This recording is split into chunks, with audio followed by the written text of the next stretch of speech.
it, I take it.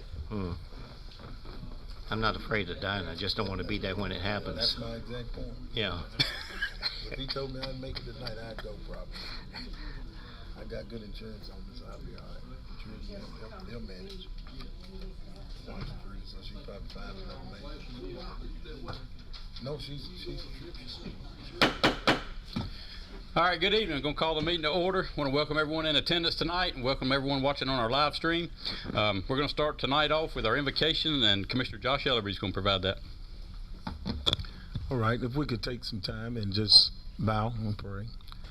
Gracious Father, we thank you for another opportunity to gather and to take the time to express our concerns over the affairs of our county.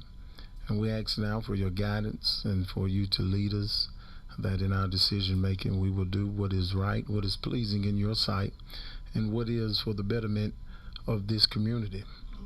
And we ask now, Lord, for your peace, and we ask that you will watch over and guide this meeting. We ask this in your Son Jesus' name, Yeshua the Christ. Amen. Amen. Thank you, Commissioner Ellerby. All right, at this time we're going to stand and do a Pledge of Allegiance.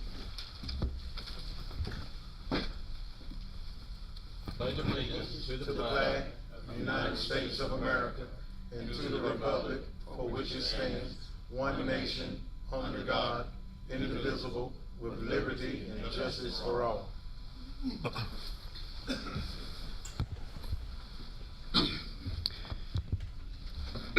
Okay.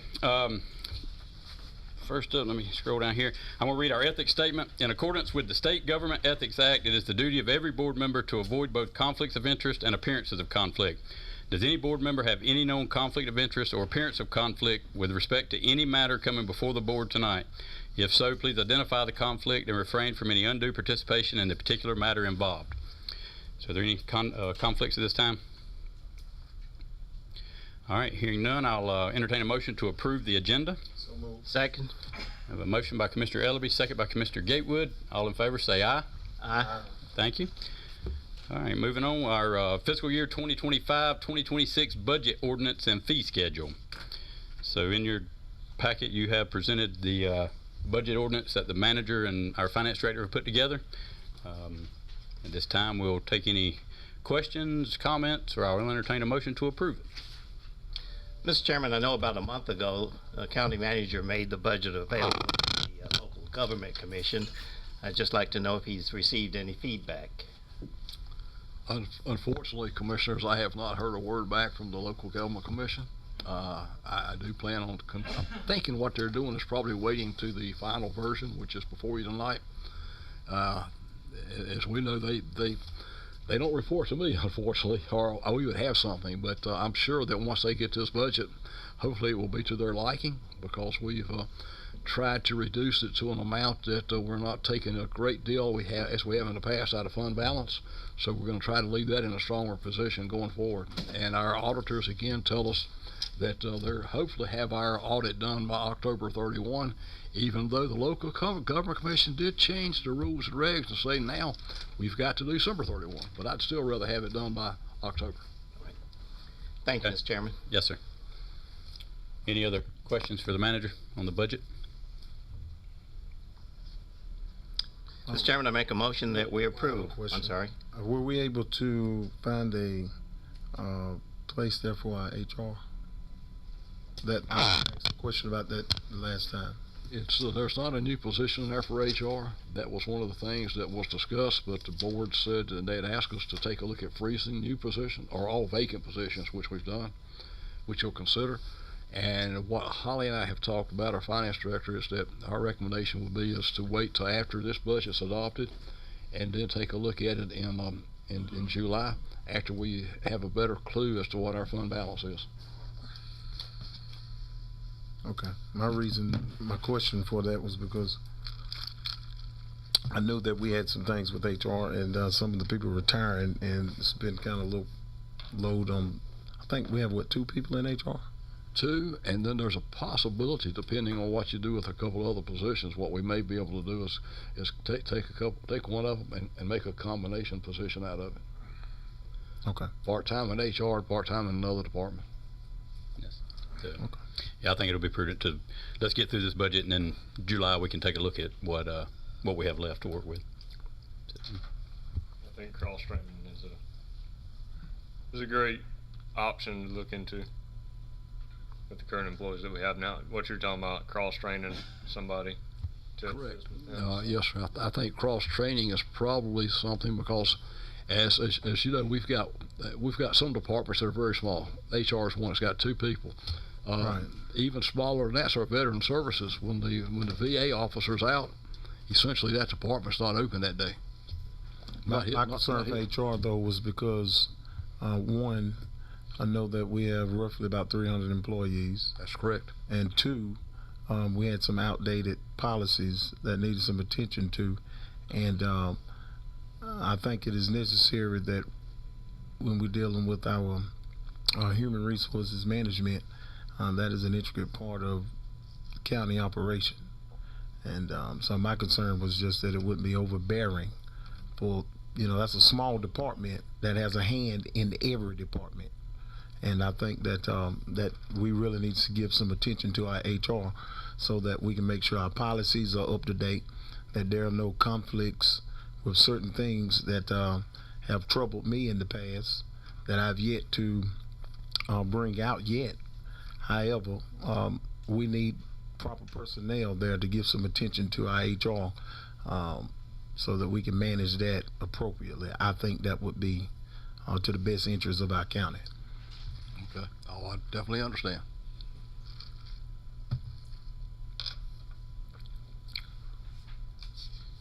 Any other questions on the budget ordinance? Hearing none, I'll make a motion to approve the fiscal year 2025-2026 budget ordinance and fee schedule. Second. All right, so we have a motion on the floor by Mr. Gatewood to approve the 25-26 budget ordinance and fee schedule as proposed. We have a second by Commissioner Mims. Any other discussion on that? All in favor say aye. Aye. Any opposed? Thank you. Budget passes. Thank you, Mr. Chairman.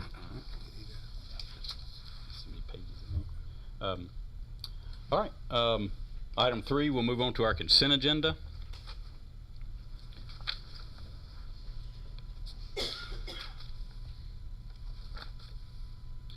And there's just one item on the consent agenda.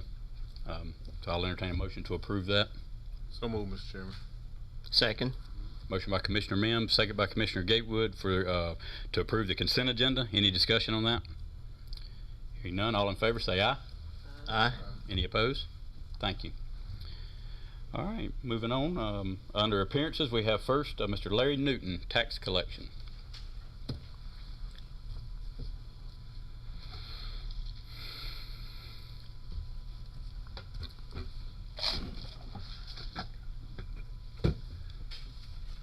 I'm going to give you a brief update on collection department and where we stand, give you some numbers. I think you're probably more interested in the numbers than you are some of the other things that I'm going to say, but anyway, just to start it off, of course, your tax collection office handles about 30,000 counts a year. That's real estate, personal property, business property accounts, and of course there's maintenance on those accounts all throughout the year. On the collection side of it, to tell you some of the things, and it's a repeat of what I've said before, but just to let you know that we're still moving forward with collecting these back taxes and as much of the current year's taxes as we can. But just remember, there's no current taxes out there now. Everything's delinquent at this point. So as we move ahead, I want to tell you we're still doing phone calls. And we do have a scripted message in our phone calls. Everybody's saying the same thing. We're encouraging taxpayers to use the resources they got to pay the taxes that they owe, whether it's the debit card, credit card, other options, or options that the county might offer them, partial payment. We're contacting them by phone. We'll take a payment by bank routing numbers, and they also can pay on the website. Payment plans we have active right now is 145. We have 15 that are in default. They will get a 10-day notice. after becoming default, and we will not enter into another payment plan with them. At some point, if we can't settle these accounts, we'll move them to the law firm, Kenya Law Firm up in Asheville. In collecting these taxes, we, back in January, put a schedule together in collecting taxes based on the amount that the people owed.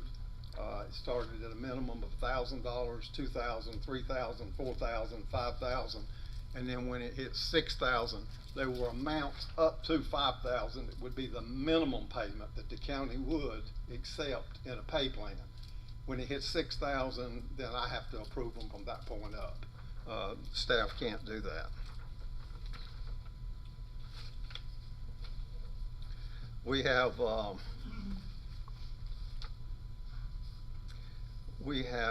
debt set-off in place.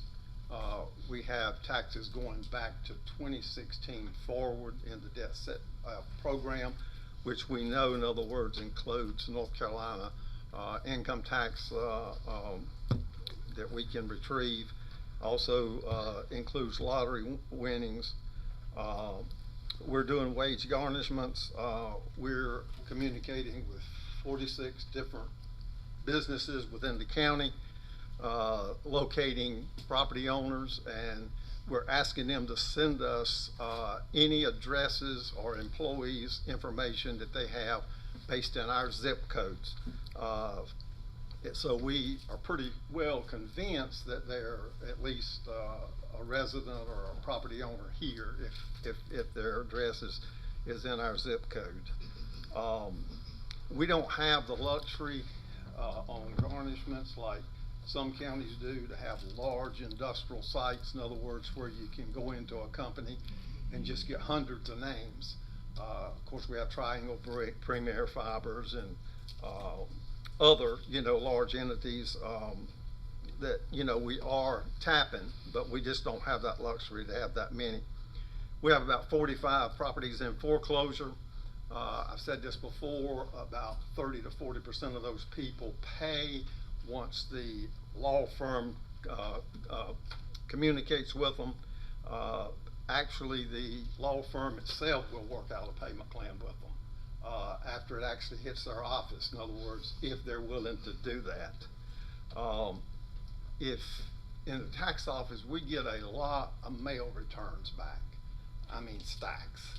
And it's hard to trace these people down. What we're using now, an outside vendor, it's a subscription type vendor that we, pay a monthly fee, but it's LexisNexis Risk Government Solutions. In that program, in other words, we can get social security numbers, we can get phone numbers, we can get place of employment, we can get good mailing addresses, we can find relatives, we can get death certificates. So it's going to help us build our database and locating these people and getting these bills or being able to find out where they're at, in other words, communicate with them. As you've seen this week and next week, you saw a newspaper ad, urgent, promoting or asking people to pay their taxes. And then we listed the reasons or the resources we have to collect those taxes at that point. So that's been in the newspaper. We're using that as we can. Every taxpayer in the county gets one of these cards once a year. If you're delinquent, you get one of these cards. List every year that you owe and the amount that you owe. This card does several things. It helps us clean up our records as far as if the taxpayer looks at the information on it and says that's not right, then we can make corrections. So we do that also, like in running in the newspaper. We have to notify people before we run it in the newspaper. This here card explains all the resources that we can use as a county to collect this money that they owe. So they've been notified at this point so that we can run it in the newspaper, we can foreclose on them, we can garnish them, and they've known, in other words, that this is our resources and our availability to do that. And it helps. It's big. I'm gonna give you some figures that are delinquent, that are just what is owed to county. Municipalities and fire and things of that nature is not in this. This is just revenue to the county. It's always been asked, how much money is owed us out there? And my figure is that the delinquent taxes, when this report was run a week ago, it's $3,458,123 owed the county that is delinquent. But let me say, in saying this, $1,122,614 is in the current levy. So it's not in addition to that three that I just told you. It's part of that. Can you say that amount again? Okay, the amount that is current in the current levy is $1,122,614. And the other number was $3,458,123. Now, when we're going after these taxes and we're looking at, collecting these taxes, some things we look at a little differently as far as, we're going after all of them. And we're gonna get them as quickly as we can. But we'll look at the oldest accounts first, of course. We'll look at people that own multiple properties, because they probably, in other words, are not living in all of them. We're looking at rental properties and investment, or investors' properties, because they're collecting rent, they ought to be able to pay the taxes on them. And then we look at out-of-county owners that don't even live here. And so we want to locate those, and we are, and we're going after them for the back taxes. When we looked at the numbers that we've collected, and I'll give you these numbers that we've collected, going back to 22-23, we collected $18,882,048 in 22-23. In 23-24, we collected $19,411,645. In 24-25, which is the current levy, we have collected $21,762,305. So we're headed in the right direction. You can see, and of course, in one of the reports that Lynn done, we see the public service stuff that's 100% collectible, which was $419 million, which was up 14% from the year before, and so that was $3,255,630 that'll come in through public service. Now I looked at the MRVs, the motor vehicles. What do we get out of the motor vehicles? They part of, in other words, the budget too. So the motor vehicle taxes, and this is, all these other figures are physical years. This is a calendar year, and it was basically taken off the TR1s, which is the calendar year instead of the physical year. So in motor vehicles, we collected $1,714,342. And of course, we know what the collection rate is on motor vehicles, 98, 99%, really around 98% really is what that is. Now, I still stand by our collection rate being somewhere around, and I don't have it actual, but 94 to 95%. Now, it would be higher than that, and as we're coming up through these numbers, and they are increasing in what we're collecting, in other words, just remember, we don't get credit for the tax rate on delinquent taxes. It's only on the current levy that we actually get credit for collecting taxes. So going after the old taxes will definitely hurt, in other words, collecting, at least our collection rate. It'll hurt our collection rate in doing that. the Department of Revenue, I pulled a figure from the Department of Revenue, and they published a county-wide levy, which is $18,845,963. Now, you have to wonder sometimes, what all is in that number. I'm not sure. That come off of a TR1 come off of TR1 forms what it came off of. But I will tell you this, when you figure in the levy, I'm talking about the collection rate, a levy can only be based on the actual amount of the taxes. It's not the actual levy that's collectible. You'll collect it all, even what I'm fixing to say, but you can't include interest and penalties in that. It's just the bare, flat real estate tax, really, whether it's personal, business, or whatever it is, personal. But those are the figures that I want to share with you tonight, and I'll be glad to answer any questions you got.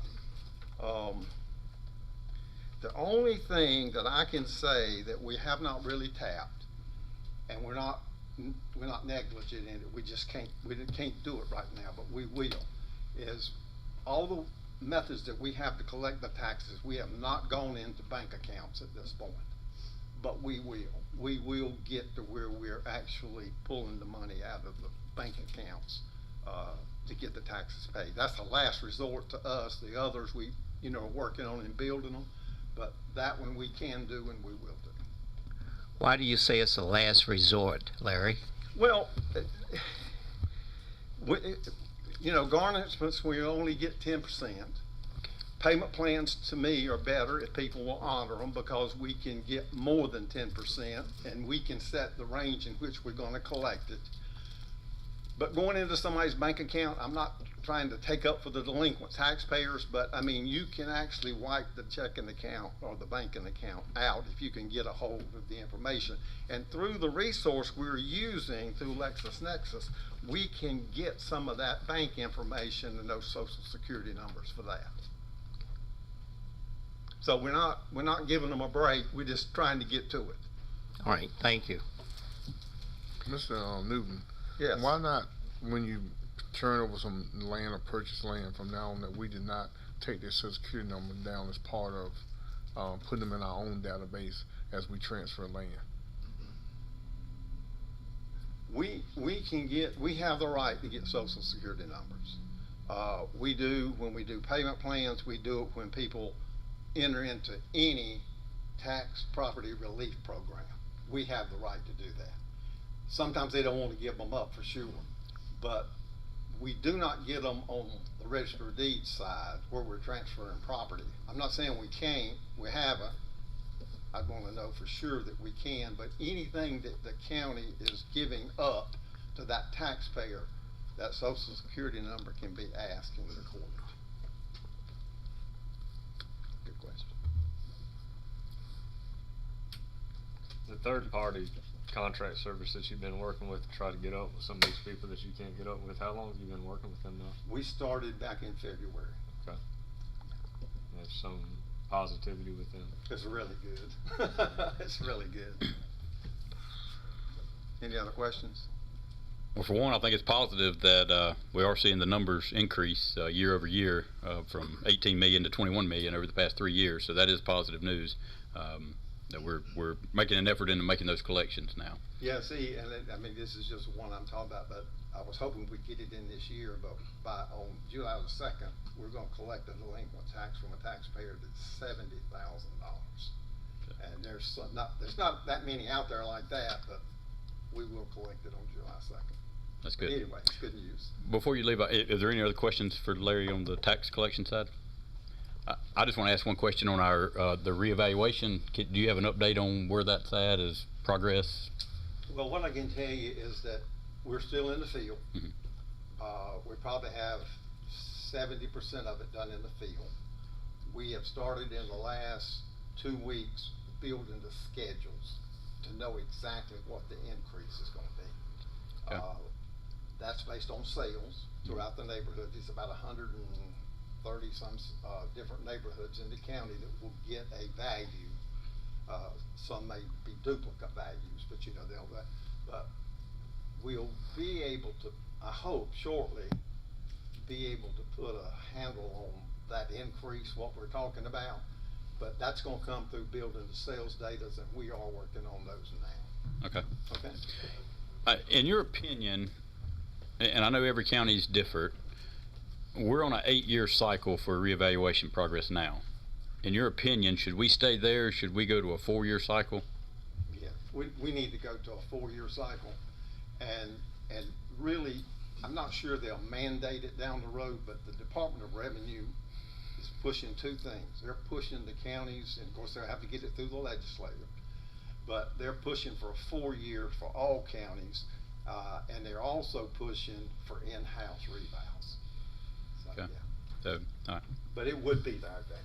Yeah. Okay. So, and I think it's fair to the taxpayer as well, because they don't see such a huge swing one way or the other if you're on a 4-year cycle, because it's like a small increase every 4 years instead of a large increase every 8 years. Exactly. If it goes up. So, Exactly. okay. Mr. Any other Chair, questions? please. Yes, ma'am. Mr. Newton, what's the status on the cross-training? Well, when you talk cross-training, I'm talking cross-training from DMV to collections, from collections to DMV. Right now, I do not want to disturb collections because we're working endlessly to get this property tax collected. So I can eventually move somebody over there, at least part-time, to start some training.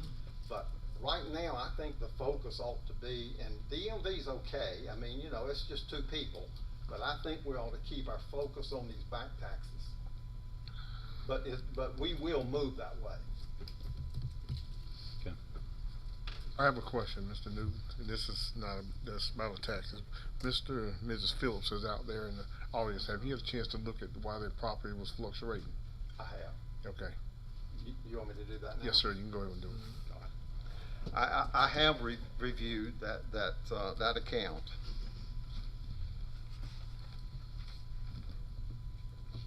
And they have been in the office several times into collections and into the assessing side. I've had a brief conversation with them, not as much contact as the other departments have, or my departments have. But really in February the 10th of this year, they came into collections and they wanted to do a payment program plan. And when he gave his presentation in the last meeting, I wasn't really sure where that $1,200 he was talking about he was wanting to pay, or they would pay, until I got down into it to see exactly what was involved in the payment plan that they were trying to work out. But they had agreed and actually had a payment plan for $100 a month. And that's the $1,200 that he was talking about, is that's what they would pay over a 12-month period. So I know how that happened. Now, I had told collections, and I showed you the payment schedule, and I've told them to stick to it. Anything above $6,000 I have to sign off on. This account here in February the 10th of 2025 was delinquent by $9,083.64. Collections had written a $100 a month payment plan, $1,200 a year. It came back to me and I rejected it. I said, we cannot enter into that plan. Now, from what I understand in talking to collections, they were very adamant about $100, and that's all they were going to pay. We'll pay you $100, and that's what we'll sign, that's what we'll agree to, and that's it. Well, if you go $100 a month on a $9,000 delinquent tax bill, if you stopped everything right now, it'd take you 7.5, almost 8 years to pay it.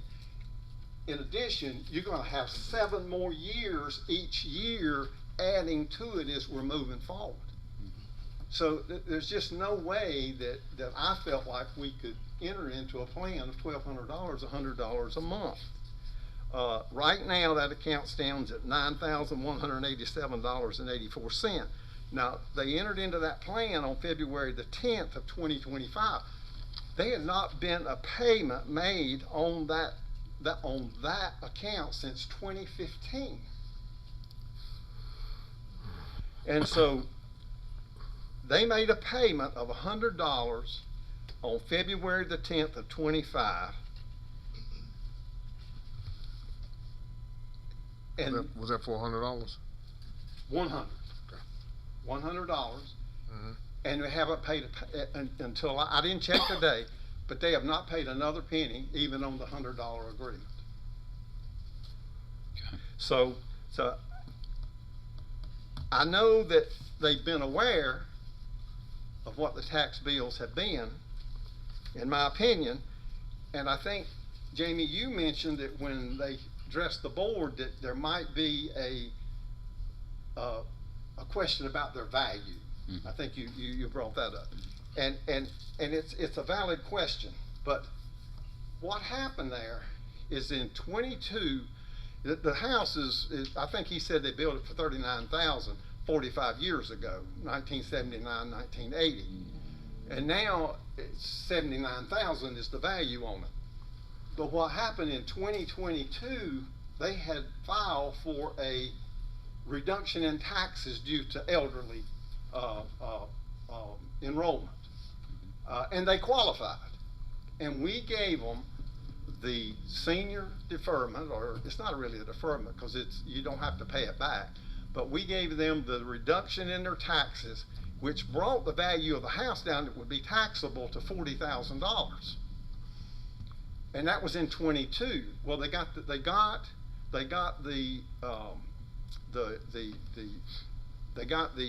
$40,000 for 2022, 2023, those 2 years. But then for 2024, it went back up because they did not return the paperwork to keep the program in place. In 24? For 24, they did. You have to do it every year? You have to do it every year. Every year or every 2 years. Were the taxes paid in 22 and 23? No. So would someone remain eligible for a deferment or reduction even if they're not paying it? Yes. Okay. I can't take them out as long as they, send this back at the end of or at the beginning of the year. I can't. They're here in Section E. Says right here, you must sign this form and turn it back to the tax office to retain or to keep your eligibility into the program. It says not to return this form cancels the program, period. So you send it out to them every year? Every year. These are out every year. So that's why it went back up, in 24, 22, 23, it was at 40,000. In 24, it went back up because we never got the paperwork.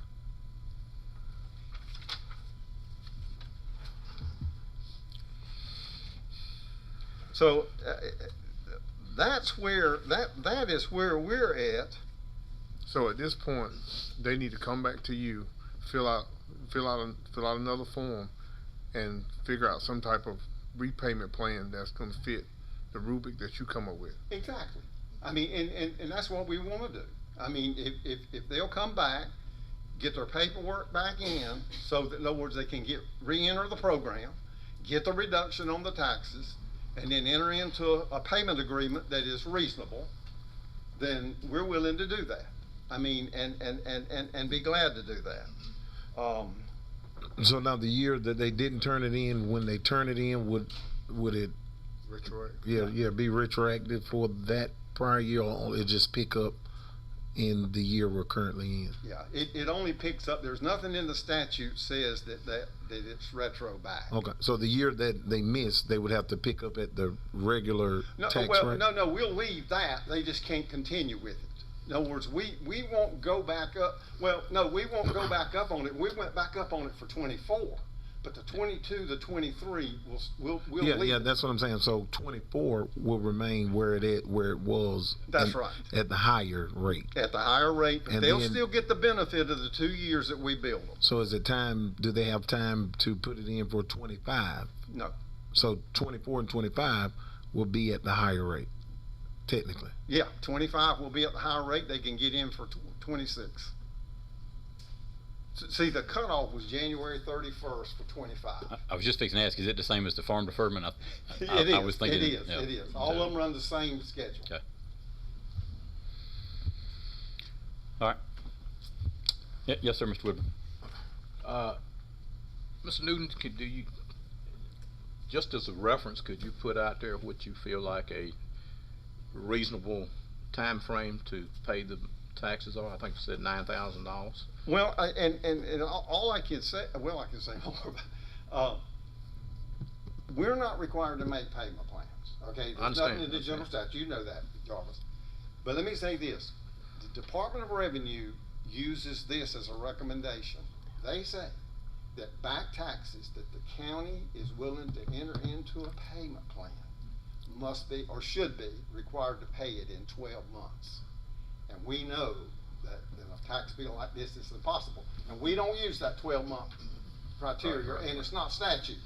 We'll stretch them on out there, whatever it takes, in other words, to what we can do.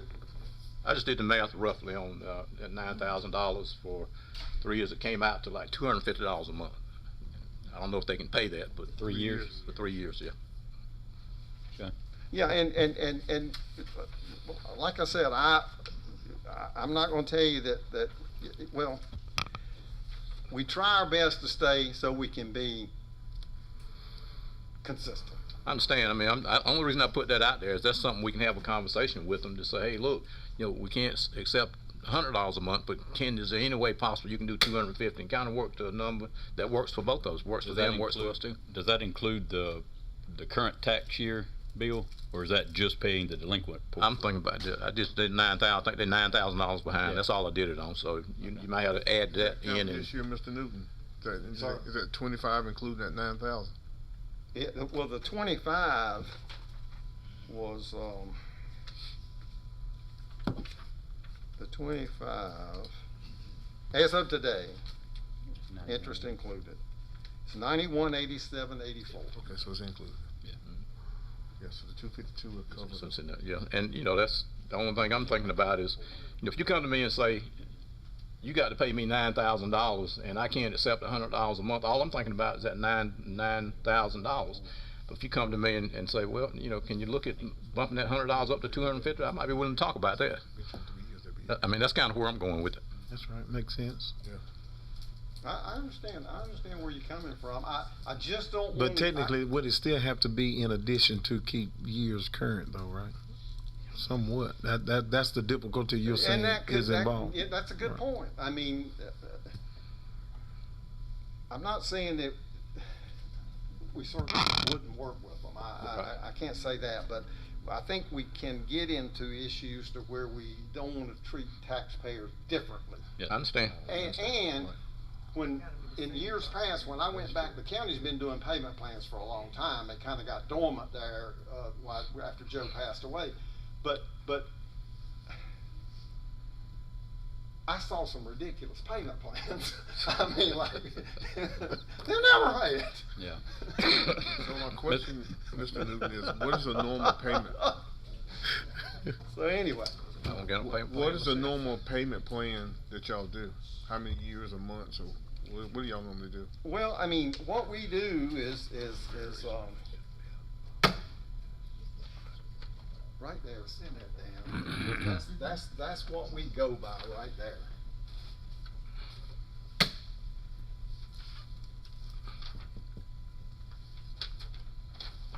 Mr. Sossman, you had something while you were reading that? One thing too, going back to Commissioner Woodburn's comments about the $250 a month, as Mr. Newton can tell you, one thing the county cannot do under state law is forgive taxes. Right. Nor can it forgive the interest, nor can it forgive the penalties.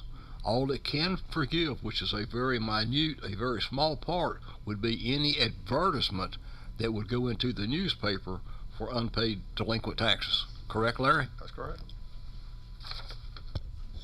But there still doesn't have an expiration date of that. So if they did and enter into the 250, then it will work then, because you don't have an ending amount of how long it takes to pay up to $6,000 at the $300 back. No, what we did is we kind of formatted that based on some reasonable amount, you know, that would, the full amount would be paid in, giving them some 4, 5, 6 years to do it, but we'd like to have gotten it down to 3 to 4 if we could, or 2 to 4. Yeah. Okay. That's what it kind of looked like. That plan was a 2 to 3 year plan. Yeah. To,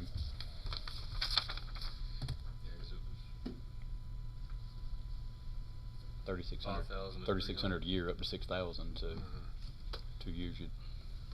Yeah. Okay. 6%.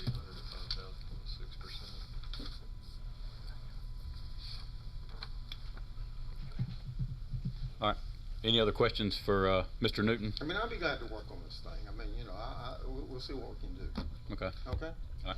And my question is for those first two figures you gave, the $3,458,123. And that, what was that figure? I'm sorry. The $3,458,123. Yes. Is that the amount that you said we missed out on collecting? No. That's the amount. That is collectible. That is collectible, Yes, but sir. has not Yes, sir. yet been collected. That is collectible. Okay. And the 122 is part of that figure, though. So the 1,122,614 is included. It's included in that. in that number. Okay. Yes, sir. That's what. Okay. Anything else for Mr. Newton? I think it went around to. I think Mr. Sauceman has your payment plan schedule. That's fine. I got it. He's got another copy. All right. Thank you, Mr. Newton, for the update. Thank you. All right. Moving on next, we're going to ask Lewis Evans and Melanie County for the Anson Tourism Development Authority, or also known as TDA. Yes, sir.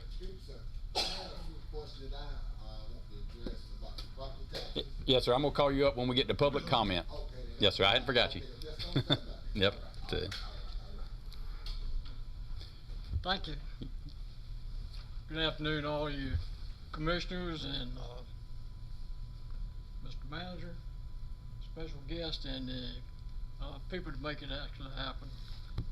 I'm Lewis Evans, and I'm with the Anson County Tourism Development Authority, sometimes known as the TDA. In fact, quite often known as the TDA. That's what most people call us anyway. But I'm Lewis Evans, and I'm the chair of the TDA. I have been for 8 years, and so we try to get our things done the best way we can on a volunteer basis. All of our people volunteer, nobody paid to do anything, so we just do the best we can.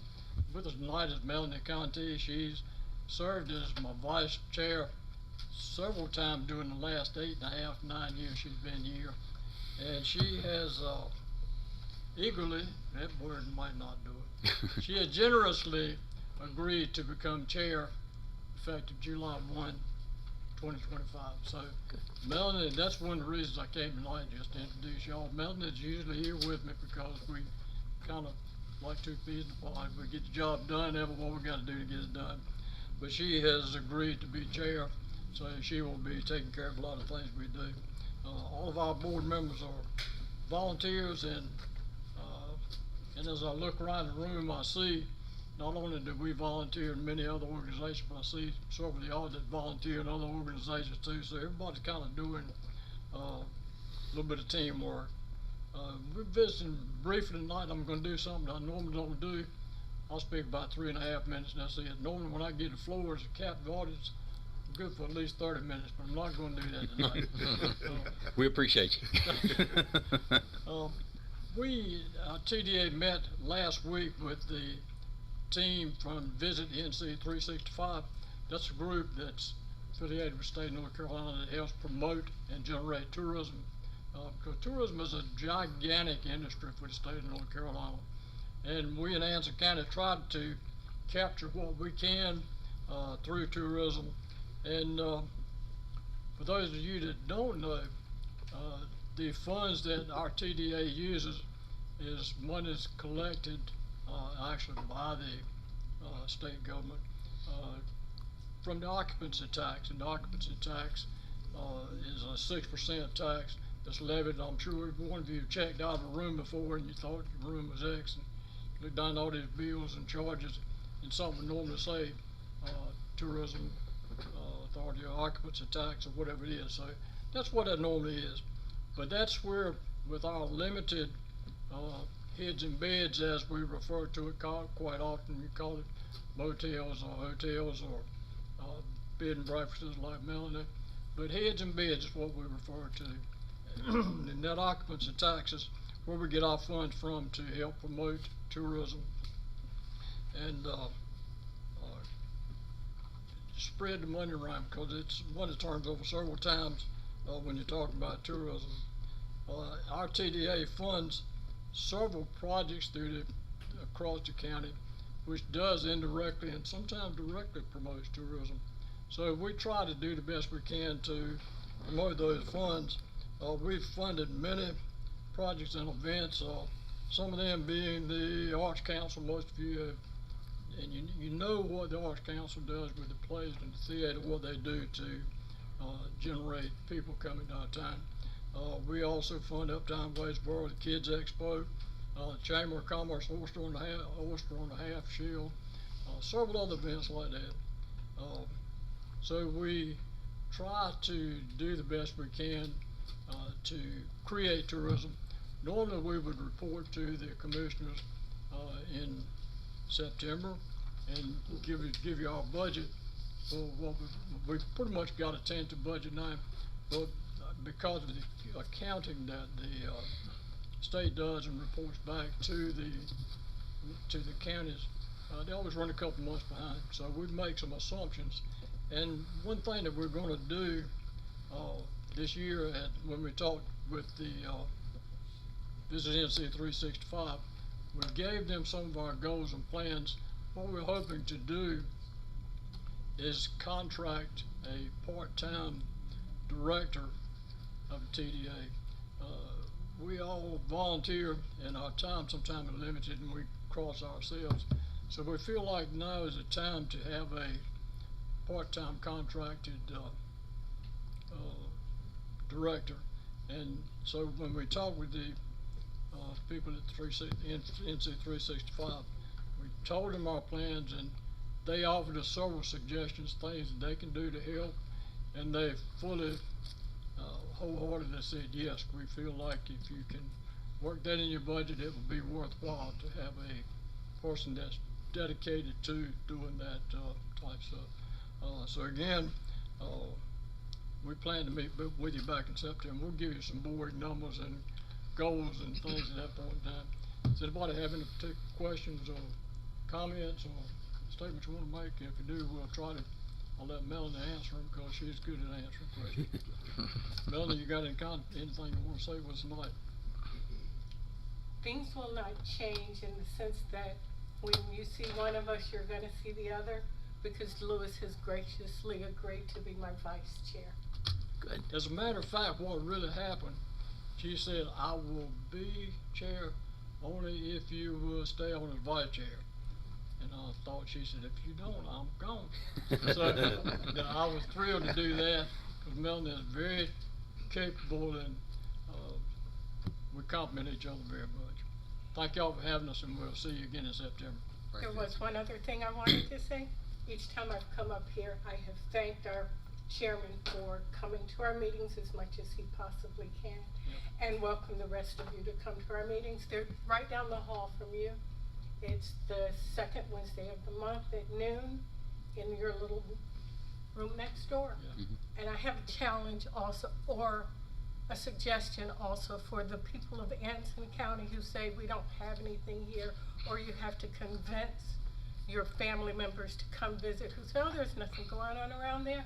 I want to make sure that everyone's aware that the 24-25 year put two major tourism things here in Anson County, please check out the Navy Yard in Ansonville and Whimsical Wings Butterfly Training Center. Thank you. Yeah. Thank you. Thank you, Lewis and Melanie, for that, and congratulations, Melanie, on your appointment to chairperson. All right, we're going to move on now to our public addresses to the board. So there shall be a time set aside at each regular meeting of the board for public comment. Each citizen who wishes to speak during this time must sign up on a sign-up sheet prior to the start of the meeting. Each citizen shall be allowed 3 minutes for their presentation. All citizens are expected to follow proper decorum and shall not use profanity nor defamatory speech. The public is expected to remain seated except when leaving the room. Only presenters listed on the agenda or recognized by the chairman will be called to the podium to address the board. Commissioners are expected not to comment on matters brought to the board during this time, but to delay action or comment until staff has had an opportunity to research subject matter and to report necessary and relevant information to all members of the board. So at this time, I'm going to call, and I think it's Betty and Tammy Phillips. Is that right? Tommy. Yeah, Betty and Tommy. I'm sorry. Good evening. This won't take long. I'm gonna go ahead and get straight to the point with this case. Hello. Ansonville, Wadesboro, Lydesville, Morris. One question. Do they pay the same tax bracket or they in a different tax bracket? Do anyone in here know what percentage do they supposed to be paying on their taxes? For they value their taxes, do anyone know what is your interest rate that you're supposed to pay? Because the interest rate on your property taxes is going to give you the number that you need for what your property will cost per year. Okay? If you don't know that number, you can't tell that number is right. Do anyone know what that number is? Okay. Now, you got that number, then you got the interest number. Question. From 1979 to 1997, the federal government updated systems for property taxes to transfer data over to the new system. So if you got property back in the 70s, the 60s, you can update that system, okay? Anson County lost their data from 79 to 97. But they say my mother owed $9,000. What's that based off of? How is that based? How do taxes go up and down and she goes in person and does that application? But she don't get no credit for it. But she still get hit with what percentage on the value, what percentage on the taxes, what percentage on the interest, to say we owe this and we owe that. Do we know what we're really paying? What is our interest rate for Ansonville? What is it? 1.32% per year. Ansonville has the highest interest rate than any other county. 1.32%. At $40,000, it's $528 a year. Anything over $528 a year is price gouging the citizen. You're price gouging the people that's supporting the town. They don't know what to pay for the interest rate. What is the interest rate? Do you know what your interest rate is for Morgan, Wadesboro, Polkton? You see what I'm saying? Do you know who is the one that oversees the value of our property? Who oversees that? And is that projection right? You see? You want to take things, but is your numbers right? No, I dispute that. Because the number is inaccurate. Not only for my mother, for 7 other people just like her. You see? But they don't have the heart to come and stand before you guys like my mother. okay? They want to come and say, hey, I got a problem with my taxes. This is not right. And guess what, though? And it's not. Because they probably go up and down, and then the interest is double the amount as you cost for the principal for the property for the year. You see, if your property is $528, you should have to be paying $850 in interest. That's $1,400 for that consecutive year. Hey, Tom, look, I'll call you Mr. Phillips. We're in here because, you know, Yes, sir. we know each other, okay? If you would like, they're not supposed to respond to you tonight. I'll be glad to give you my number. You might already have it. I'll talk to you tomorrow, get all the questions, get all the answers I can get for you, and answer this stuff tomorrow if you want to get in touch with me. Yes, sir, because Is that basically, fine? this right here was a friendly stop because, you know, we really wanted Raleigh Commissioner to pretty well step involved in our Anson County Tax Department to oversee, because it's more than just my mother is a victim. These people are afraid to come and talk amongst the body of people. I am afraid, but I had to get strict enough for my mother. I had to get that strict. So for the sake of understanding, are you saying the interest rate is too high? The interest rate is too high, and then she didn't get no credit for every year that she brought her paperwork into the office. She do it every year faithfully to make sure she get that credit for her home, for her kids, her grandkids, because that's our home heritage place. You feel me? And so then, and she broke down and said, okay, I'm gonna pay $100 a month.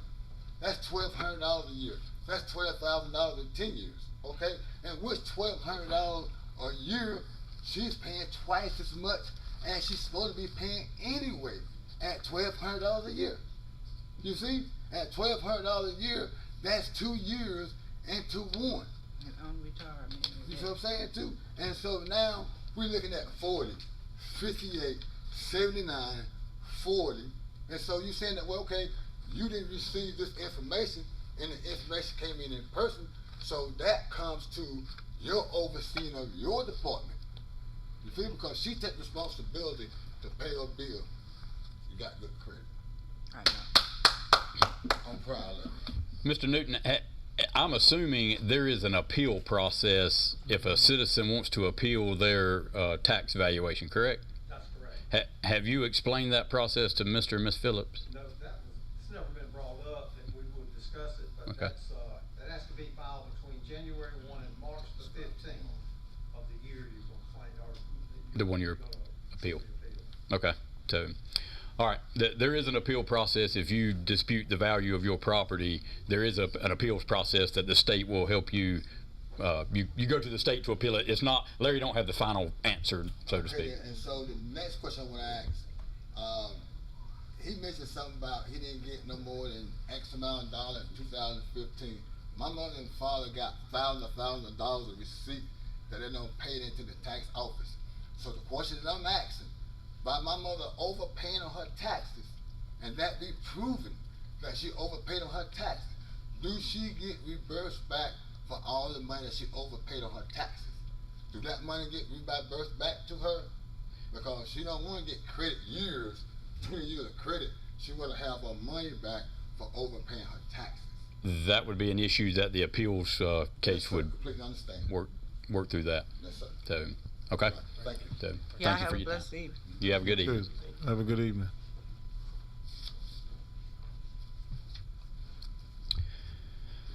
All right, that concludes our public comments to the board tonight. So we're going to move on to item 7, administrative matters. Mr. Sussman, I believe you've got that. Mr. Chairman, I've had a request for a reclassification of detention positions. This comes from Sheriff Howell. He's requesting that because of the high demand now for police officers, or law enforcement officers, I guess I should say, that he'd like to reclassify 3 vacant positions that are in detention to be able to cross-train them as detention officers as well as police officers, or deputies, I should say. And so that's the request that he is making. And I think he's got some applications now, because it's very difficult to hire detention officers. And I mean, I can understand why. I mean, I guess people would rather be out, you know, in a cruiser, doing law enforcement as opposed to being inside the jail facility and doing that type of duty. So that's his request. So this is not adding 3 new positions to the sheriff. This is just reclassifying 3 that's already there. Three vacant ones that are actually right now they're to be hired for detention, but he could hire deputies and cross train them to handle that, because right now it's getting, as I indicated, it's just tough to hire detention officers. Yes. Okay. So are you getting the jailers to move up, or are you hiring somebody off the street? Hiring somebody off the street.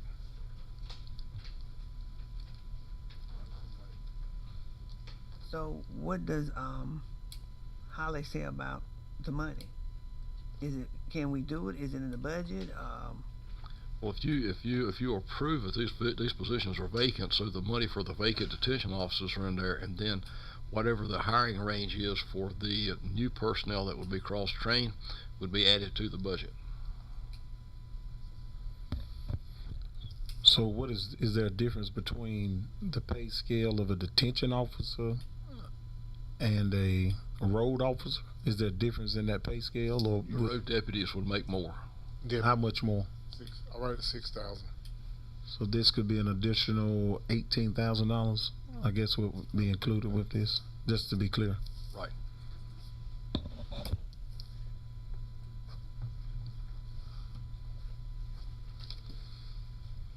And we would need to, as a board, elect to reclassify the positions from detention to deputy or road positions.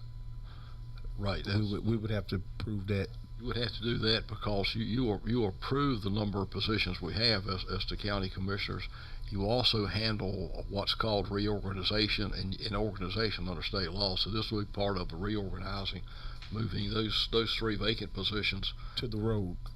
I make a motion that we do it. Put 3 more officers on the road from the detention center. Second. I have a motion on the floor by Commissioner Ellaby to move the 3 detention officers to a deputy position. We have a second by Commissioner Gatewood. Any other discussion on that? All in favor say aye. Aye. Any opposed? Thank you. All right. That handles our administrative matters. So now we're going to move into our manager's report. Thank you, Mr. Chairman. The first item there, and I'm glad Mr. Newton's still here as well as Mr. Addison, because I've got a request from Jeff Meacham, who's a North Carolina registered forester, and he's got a client that would like to give to the county. A piece of property. Doesn't look like it from the map that it has road frontage. It's roughly an acre in size. There's information in your packet as to where it's located. I think what's happened is he's just been offered to some of the surrounding property owners, and nobody's a taker yet. So, I have to bring it to you so that you can either accept it as a free piece of property, and then dispose of it or use it for whatever legal purposes the board could use it for, or else you could decline. Mr. Manager, what is your recommendation, please? I don't know that, and I've talked to Mr. Newton as well as Mr. Addison, and right now I don't know, since it doesn't have road frontage and it's 1 acre in size, what we would use it for. Thank you. And if we take it, it's coming off the tax roll. Right. That is correct. But I can't. But like I said, as county manager, I just can't say now we don't want that property, or yes we do. Either way, I got to bring it to you. How many acres you say it was? 1 acre. Do you need a motion on? I make a motion we decline. I'll entertain a motion, one way or the other, on this piece of property. Make a motion we decline it. Second. All right. I have a motion on the floor by Commissioner Ellaby to decline the gift of 1 acre from Troy whoever it was, Troy Sales. We have a second by Commissioner Gatewood. Any other discussion on that? All in favor say aye. Aye. Any opposed? Thank you. The next item, Mr. Chairman, if you're ready, is back on the 4th day of this month, there was a peace pole planting across the street in front of the courthouse, and the Rotary Club is actually the ones that did it. Everything was done at their expense, and I'll defer all of it to Commissioner Woodburn because I know he's a member of that club, but they called me up for some reason. I just happen to be standing close to the front and have presented to you the Peace Pole project certifies 10 trees are being planted on the African continent in honor of Anson County in North Carolina because you planted a Peace Pole. And if you look across the street, this is what it looks like, and I'm going to let you all decide where in the government center you would like to hang it, if you will. But I think this is one of the first, not the first one, but it's one of the first number here in North Carolina. And there's 4 sides to the pole, and on each side there is may peace prevail, if I get this right. Yeah, we think may peace prevail on earth, and it's in 4 different languages. And Commissioner Woodburn may, I know one of them is English, I can read that one. The other 3 I cannot. Mr. Woodburn, do you have anything to say on it? I think the county manager's covered it really well. Okay. And I'm not going to go into those 4 languages right now because I'm actually. Yeah, I can remember one of them, something called Moog, and I have no earthly clue where that's spoken. But it's this goes back to actually just prior to WW1, if I'm not mistaken. It goes back to like about 1913 was when Rotary started this type of project, and they're still working on bringing peace to the rest of the earth and us too. From what I understand, Mr. Sossaman, the languages on that pole are spoken here in the county. And I think it's English, it's Spanish, it's Ukrainian, and the Moog that whatever it is, that one I can't pronounce. But as I understand it, there are people here in the county that speak the language. It may not be very many in some cases, but they are here. It wouldn't surprise me. I've spent a lot of time in the low country of South Carolina, and I can understand about this much of Geechee Gullah, but I don't know Moog. Hmong, okay. Hmong. Thank you, Ms. Jackson. Thank you. Very interesting, so. Well, anyway, okay, sir. But next one is, and it's not a new project, there's the ACT project, as you will recall, and the board did approve some expenditures. Unfortunately, we didn't have enough to do everything that you wanted. The big one is the van wash, if you will. 2 projects that because one thing that was not accounted for was the amount of retainage that went to D.A. Griffin.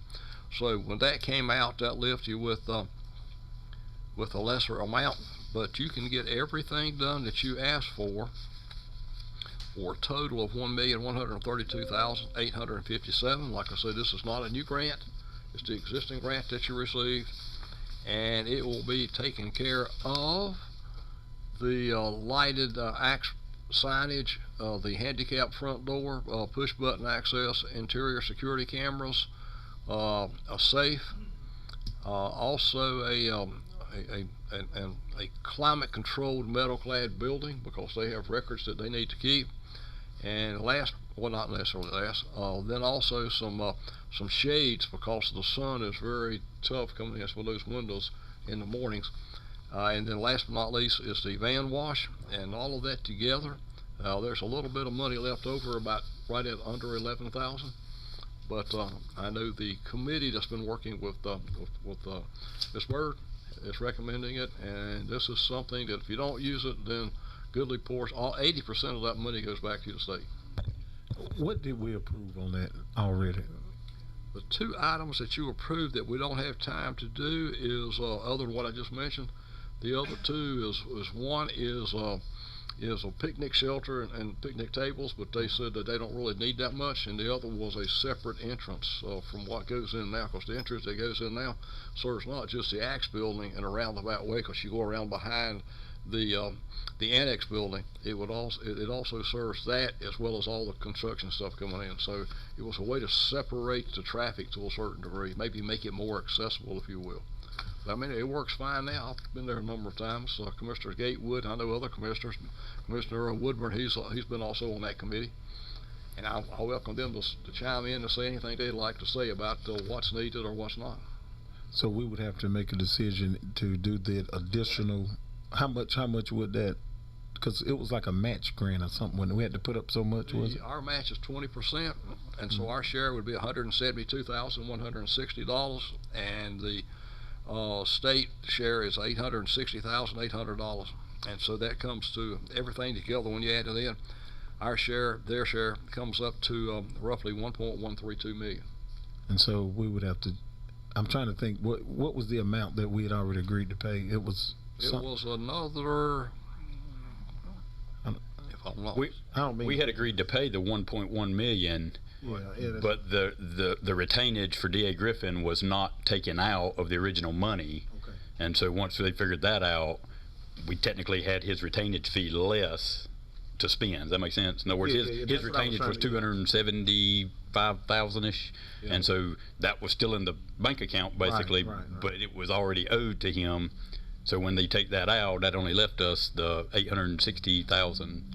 Right, because that's separate entrance because of the elevational differences between where the building sits and the 52 South. Yeah. Was about $250,000 on its own. So we would be better off just doing the project in general. Is that what you're saying? Go with the revised. Yes.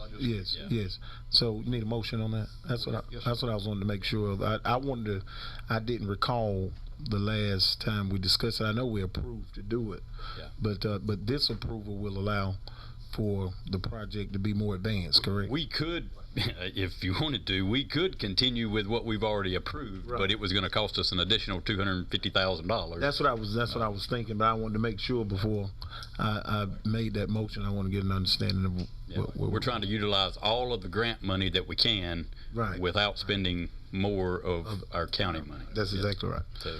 So I'll make that motion that we, in addition to what we made, to kind of revise it to make the necessary changes to do the. So you want to approve the project proposed by our manager? Yes. Okay. So I have a motion on the floor by Commissioner Ellaby to approve the amended construction items at the ACT facility. A second. I have a second by Commissioner Gatewood and Mr. Woodburn. Any other discussion on that? Hearing none, all in favor say aye. Aye. Any opposed? Thank you. Motion passes. The next item is county clerk training, and this is a part of the board's budget since the county clerk. And if you know, right now, Miss Adams is our interim. Whoever is selected to be your county clerk has to get certifications through the School of Government. There's a class that they go that is cost $75, and the certification once received is good for 3 years, and then it has to be done again. There's been a request from our former clerk to the board, Ms. Cannon, that in a way to serve as a backup, that she be allowed to have that same class all over again in order so she can maintain her certification. And since, excuse me, the budget, that's part of your budget, you need to approve whether you want one clerk certified or whether you want to go with 2 certifications. So you said $75 a year? Or that $75? 3 years. 3 years. It's $75 to get the certification, and what would come on top of that would be the time that's spent, if you will, in Chapel Hill at the School of Government taking the classes. Because it's like 30 hours. I think it's 30 hours over 3 years. For 3 years, yeah. I mean, 30 hours, and once they get that 30 hours in, they get certified, then the certification is good for 3 years. So if that's approved, do we have to rewrite Ms. Cannon's job description and put it in there? That's a good question.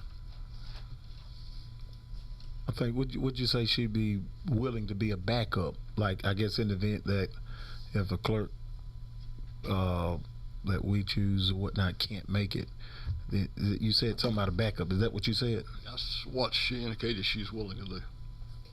It's like cross-training. So basically, it wouldn't be expected of her unless we had the clerk serving that could not make it. I just want to be clear. Right. If you have if you have a clerk, once you make that decision, that can't make it to a meeting, then it would be up to Ms. Cannon to fill in that position as your only certified clerk. So because that's a good question he asked, and when you think Not in her job description, then right, you don't have to do it. Right. So could the remedy to that be because that is a role that is solely to the discretion of this board, right? So could it be that if we agree to that, we just put that in writing in a contract, she sign it, that she has that obligation to the board, and because I don't think that will fall within. Wouldn't wouldn't that be a more legalistic way to do it? And yeah, that's what I was thinking, because it's services provided to the board, and it's only in the event that it is needed. Correct. Not to enter into any contract that you like. Right. With that, if she Right. agreed, y'all agree, Right. it's something that you would add to her job duties instead of a contract. Right. So. I don't have her job description in front of me, but at the end of most job descriptions, I think it says in any other duties, ask by your supervisors. Is that not right? The duties assigned. I think Yeah. So would that not classify as that? If Other duties as assigned to something to that effect, yeah. Technically, if that would be the case, we could just assign any duty to any county employee as a board, but I don't think we could do that. I think it would be safer that'd almost be like, if we can't get it, we can just call in our director of social services, and that kind of wouldn't be fair. I think the more legalistic, safe way to do it, and I'm willing to make this motion, is that we honor that request and create a contract that in the event that we do not have a clerk, she is expected to show up and fulfill those obligations. Because it's only, we're talking, what, $75 or something, or whatever that little, she would just hold a certification. The benefit is to us that in the event that something happened, we would have a clerk with, I don't even know how long she was here. Was it 8 years, 7 years? I don't know. 7 or 8 years. All right, so that's 8 years experience that we would have in the event that we had a clerk that couldn't come. Correct? That's up to you. Instead of a contract, I would like to add it to her job duties if that would be something else. Instead of a contract, you could just denote that as a job duty. That makes sense. Instead of a contract, it's Okay. a separate agreement between Okay. I think we just need to wait and just talk it over, let the attorney or the county manager talk it over her to see is she okay with that part, and then we can vote on it. There's no sense in putting the cart before the horse. Yeah. Well, I think he she's said not willing to agree. Well, I think he said her request is that she would be willing. I mean, I'm just gonna. Is that what you're saying? You're saying she's willing to come, long as we hold the certification. And it's my understanding from her, yes, sir. So she's agreeing to do it as long as we agree to hold the certification. Right. Did you have this conversation with her? She asked for this to be put in there because it's, like I said, right now there's only money in there for one clerk, and whoever that clerk is that you hire will get that money for being certified. Because right now we don't have Miss Adams. Obviously, is an interim, so she's okay right now. But if you appoint her, then she has to get certified within a certain number of months, and then she would be certified for 3 years. At the end of 3 years, she would go back, or whoever would go back and get recertified, take the classes all over again, and whatever updates there are. But I think if you're adding it to her job description, she needs to know that and understand to make sure she's okay with that before we just vote on it. Right. Well, I think he said she agreed to it. She agreed to to add into her job description. I think she's agreed to do the duty, but I don't think she's agreed to anything about the job description. That's right.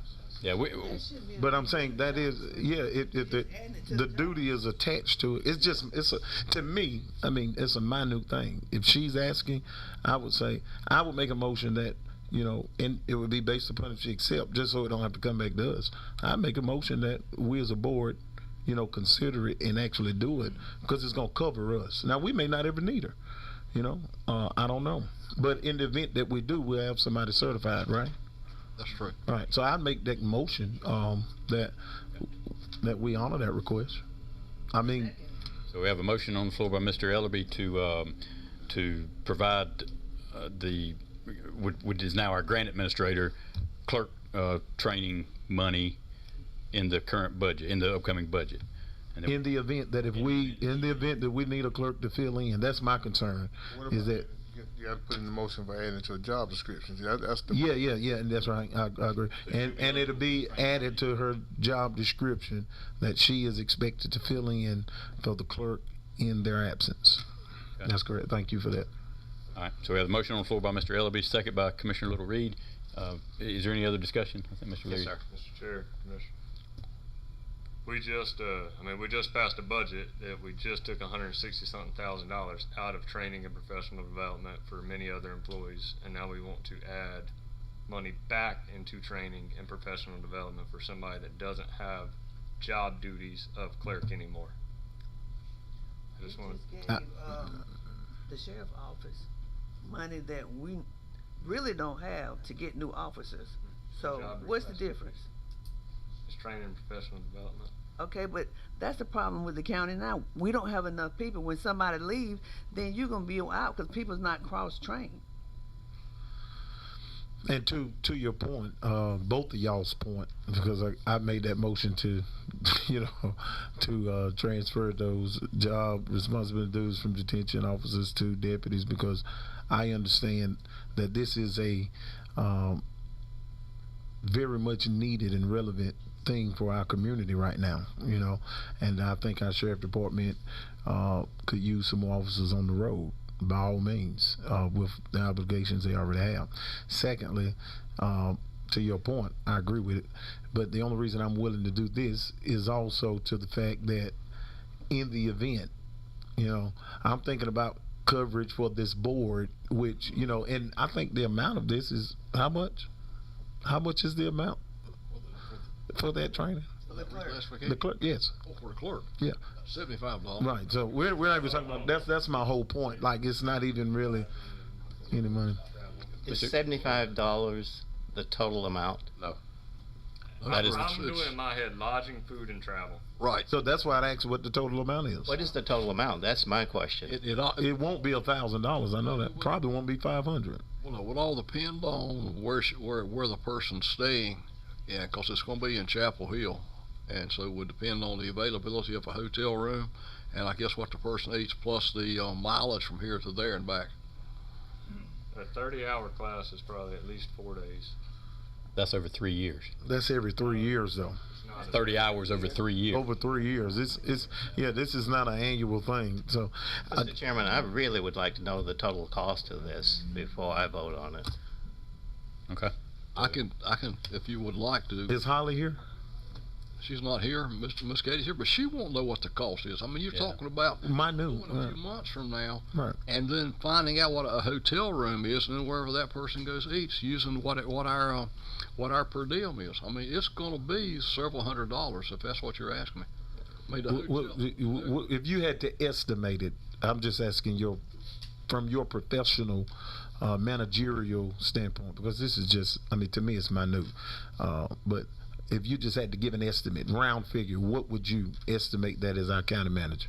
Probably somewhere between $750 and $1,000. That would be my estimate, and this is an amount that we're talking about over 3 years for an entire county, and for the sake of coverage. That's my whole thing. If we, for whatever reason, don't have a clerk, because at the end of the day, I think she could take. We could not do it. And my assumption is she could take the responsibility of it and do her own, whatever that amount is. But she has no responsibility to us if we're in need of a clerk. We wouldn't be able to. I know that the conclusion of, all duties assigned, but we couldn't expect to just throw it on her to show up just because she worked for the county. That's my point. So my thought process is, for the sake of the board, is that it's kind of a no-brainer for something that inexpensive, just to make sure we have a role such as important as a clerk. Do you have? I know you have a motion on the floor to approve it. Right. Do we want to put a dollar figure on that, not to exceed? That's up to the board to do that. Like I said, it comes out of the board's budget, which is a separate. There's a separate, but that's my whole. That was the only reason I made the motion. I understood that this is a budget that. Or you could, since there's other discussion and questions about it, like I said, I'm willing. I can call tomorrow and find out what right now or next week it would cost, and get you and bring it back the per diem, the mileage up there and back. And I can also talk to Miss Cannon to see if she is okay with changing her job description to add this in as something that would be required. Let's do that, and then we got all the information we need. We got all.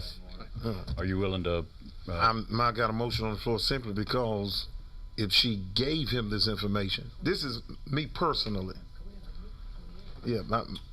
Personally, I'm thinking that's something she already agreed to, right? That's what she said. I'm just bringing it to you. That's all. Okay. There's a motion on the floor. We can vote not to, or we can vote to do it. Again, this is coming from not the budget for the county. This is a board budget item. Yeah. So bring it on the 28th. We'll continue to the 28th. When we meet on the 28th. Well, then that motion would die. Motion you can rescind your motion. The motion has been on the floor and the motion has been seconded. You have to withdraw the motion and the second. Right. So it's a motion on the floor. It's been seconded, and I mean it's minute. I don't think this is nothing that takes a whole lot of conversation on. Okay. We either want a clerk for a backup or we don't. Like either. That's all it comes down to. Yeah. And we're talking about $1,000. That's all we're talking about. We have a motion on the floor. We have a second. All in favor, say aye. Nah. Any opposed?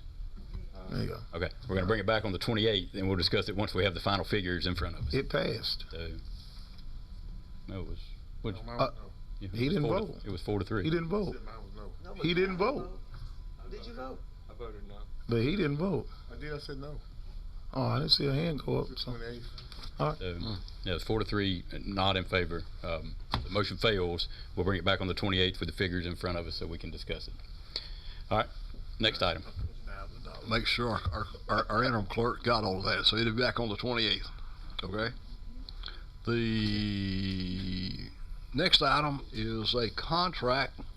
As you'll recall, when Mr. Collins was here a month or so ago, he mentioned to you that the AEDC had received a $500,000 grant to do clearing at the Gateway Industrial Park, which is on the south side of 74, essentially across 74 from PD Electric Co-op.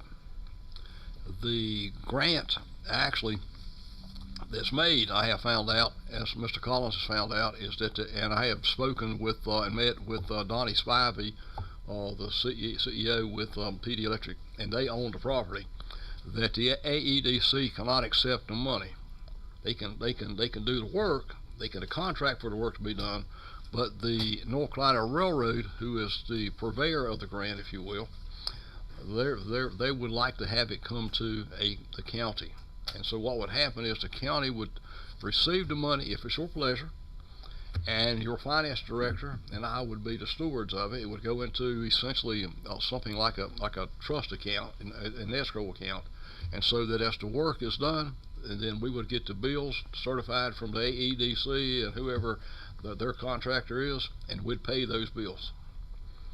And there's clauses in there, and I think you all have a copy of this thing, because it's two different contracts. There's one that's between the railroad company, North Carolina Railroad, NCRR, and the county, and then the other is between PD Electric and the county, because PD said if there's any kind of problem that might raise its head, that they would take care of those expenses. I've had Mr. Forbes take a look at it from a legal perspective to make sure that we're covered and that we actually assume no liability by taking on the task of managing those funds.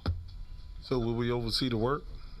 I volunteered that, but Mr. Spivey said he would prefer the AEDC to do the work. If I may, this contract, they take on the responsibility. If anything is not met by the county, if we do not properly oversee it, they will pay all fines and costs.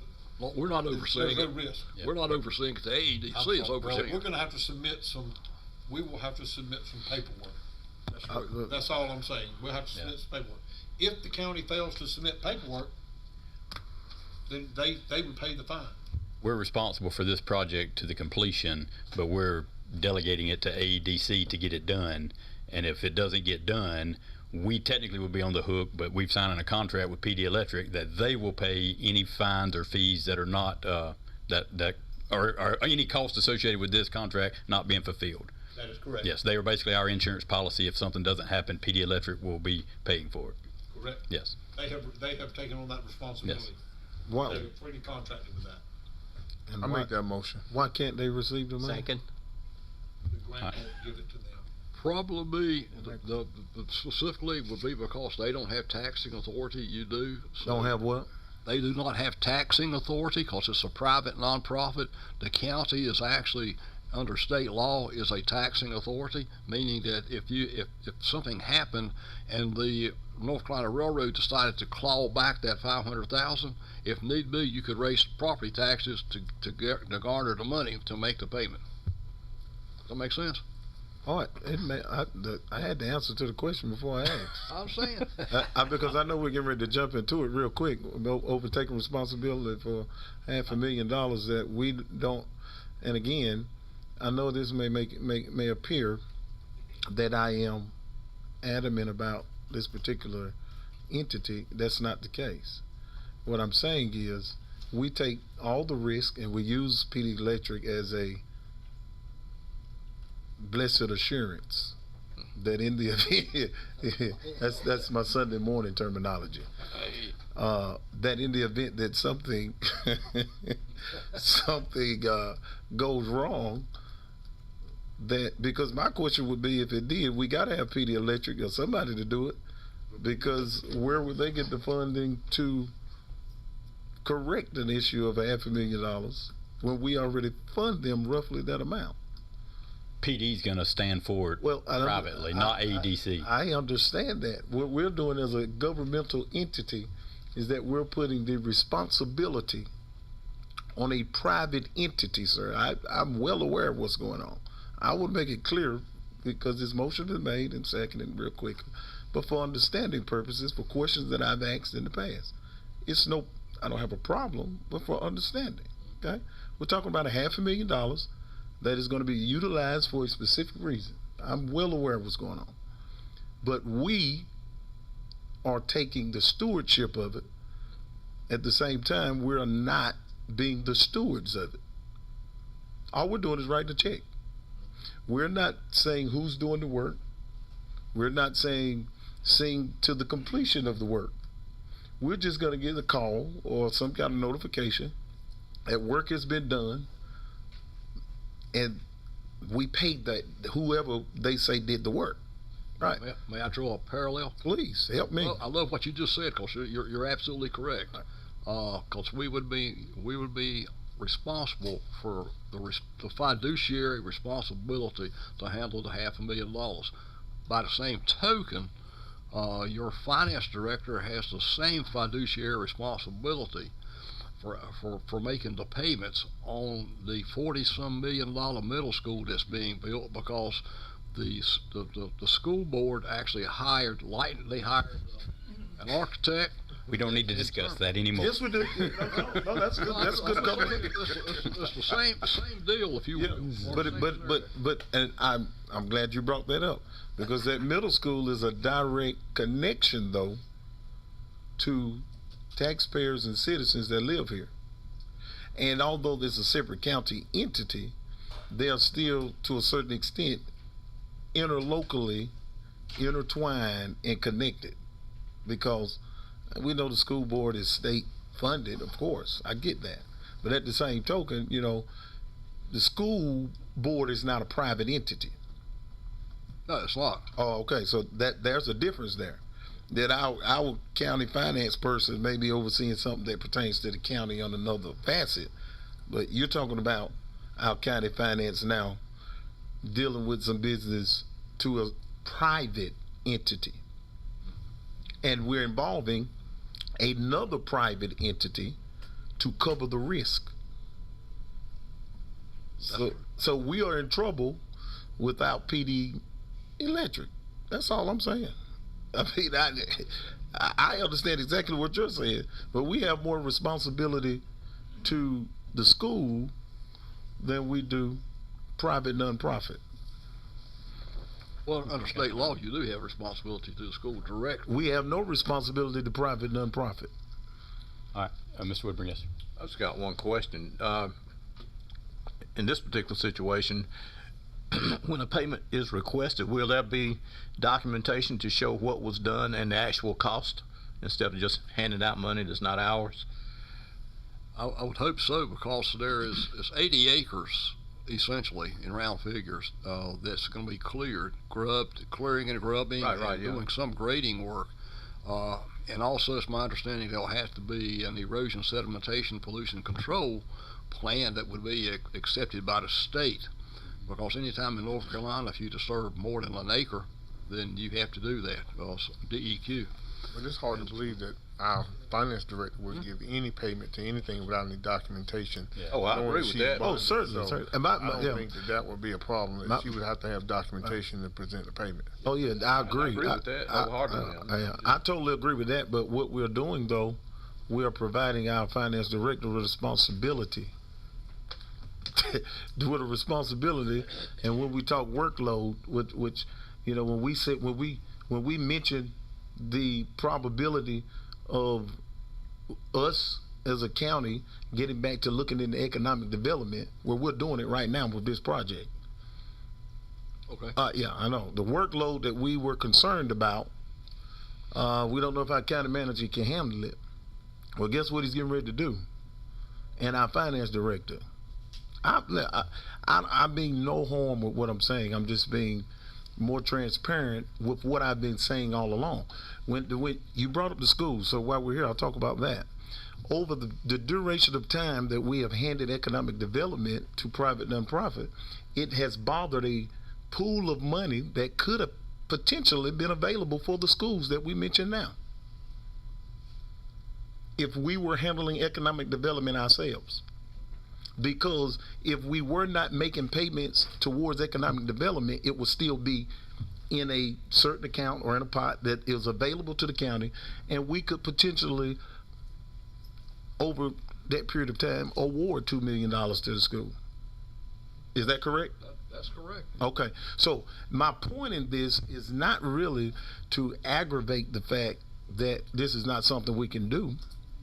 It's just coming back full circle to what I've been saying all along, that we should look into actually doing it, because that's what we're getting ready to do. Yeah. I have a question. If something happens in this project, could you not manage this project? So, say that again. If something happened with the one that's doing the project, AEDC messes up in the project, something you can oversee and handle? I've done clearing and grubbing. If that's what your question. I mean, actually, be more specific. He definitely got. Let me be more specific. I built an airport in Concord, North Carolina, in 33 months, not 3 years, 33 months. We cleared over almost 1,000 acres and moved 3 million cubic yards of dirt to do it, and that was in less than 33 months. Right. From the time we bought the first spoonful till we took the first flight. So yes, sir, I can do it, and that's not a problem. And I don't doubt I'm not responsible for that part per this contract. That's right. I understand that. I'm just saying, if a problem happens, he's concerned. Does that answer the question? Well, I didn't have. He had the question. He had the question. I made the statement. He's got the concern. So I'm just we had to have a problem. You could take it over and finish it up. If there's a problem, yes, sir. But now, also the AEDC and the NC Railroad would have to agree to that. I'm thinking, because this is like a tri-party contract, if you will. Of course it is. Actually, more than that, because you've got the railroad, AEDC, PD Electric, and us. So it's 4. Right. And I have no concern about whether or not you can do it. I've read your resume. Right. Yeah, I've heard about you.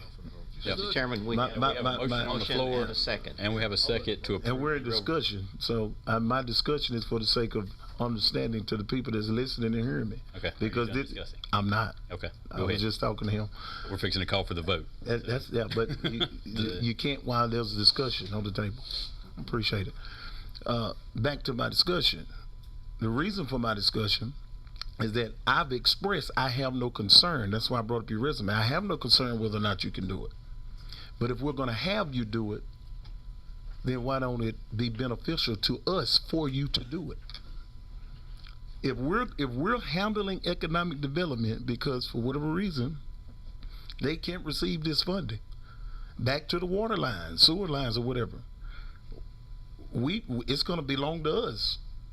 Everything still involves the county.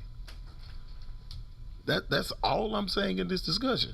If we've got to put our hands in it, and it is a burden on the people, which that was the concern, a burden on you. But do you have the help, right? I appreciate that. You know, I know what I'm saying, but this is the statement that was made when we had this economic development conversation. So if we believe you can handle it, this is proof right here. That's all I'm saying. Okay, we have a motion on the floor. We have a second. All in favor say aye.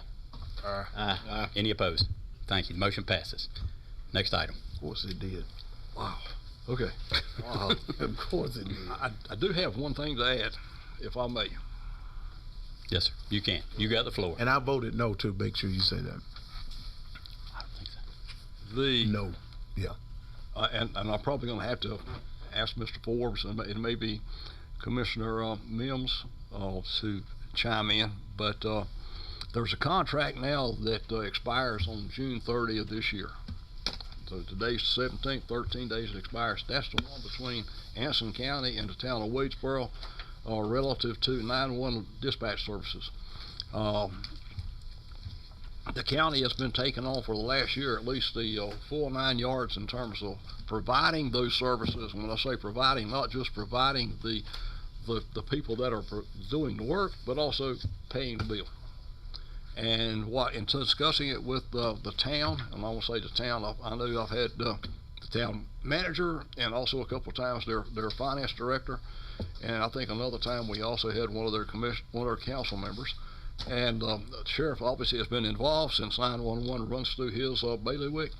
And what we've asked and they've agreed to with this contract is they know that if they took over 911 themselves, it would take 4 911 dispatchers to just do the dispatch work and have relief for the town. If we do it, we can do it with 2 additional ones. They have agreed to pay that $145,000 a year for 2 years to pay for those 2 dispatchers. And this is the contract. Mr. Forbes has worked with Mr. Bates on it, and so we're bringing it to you tonight to approve. And I make a motion we approve it. This will take effect on July 1. I would like to point out one thing first.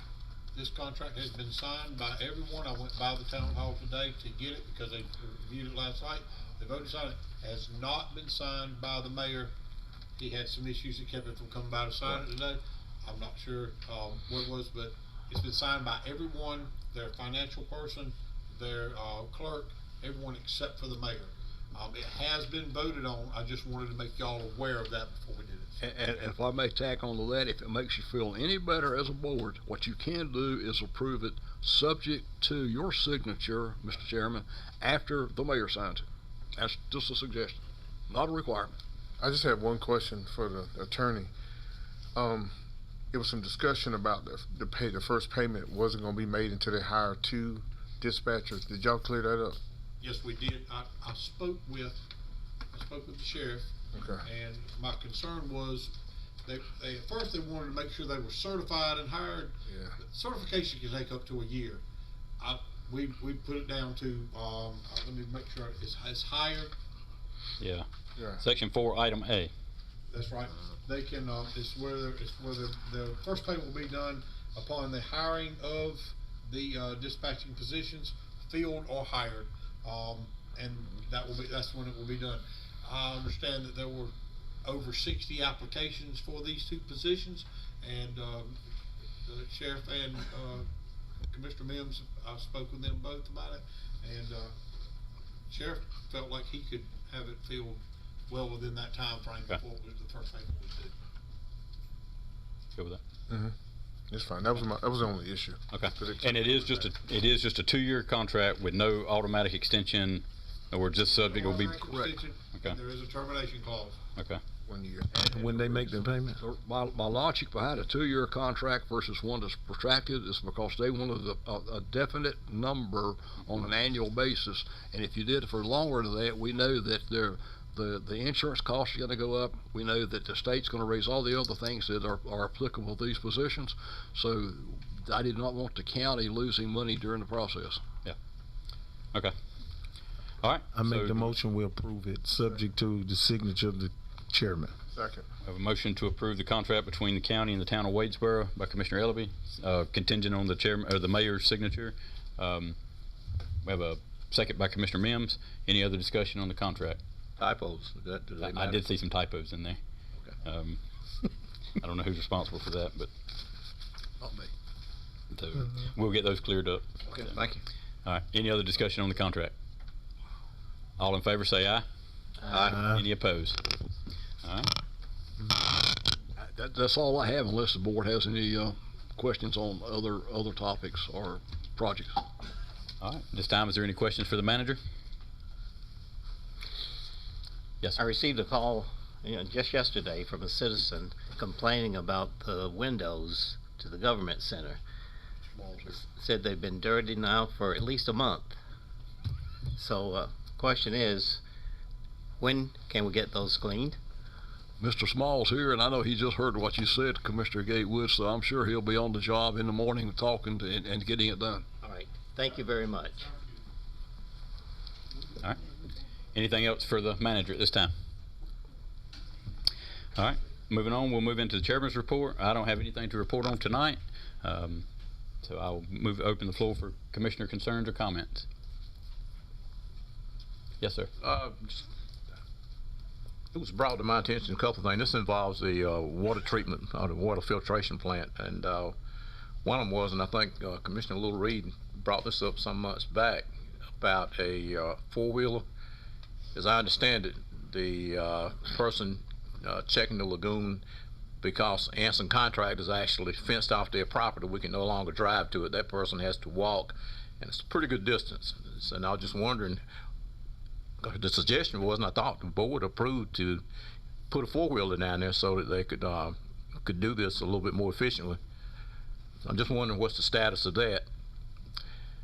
And then the other thing is that was mentioned is just some things that are happening at the filtration plant. First of all, and I don't know what these are, there are some valves, for whatever reason, cannot be closed, and they say the reason they can't be closed is because there's some kind of fee that the county hasn't paid, and until that fee is paid, those valves have to remain open. So you can do a little investigation, and it may be totally off base, but that's what I was told. And this is creating a little bit of a problem, because what this is doing is allowing water to run, and it's let's see, I think it's filling up an overflow basin that runs past that.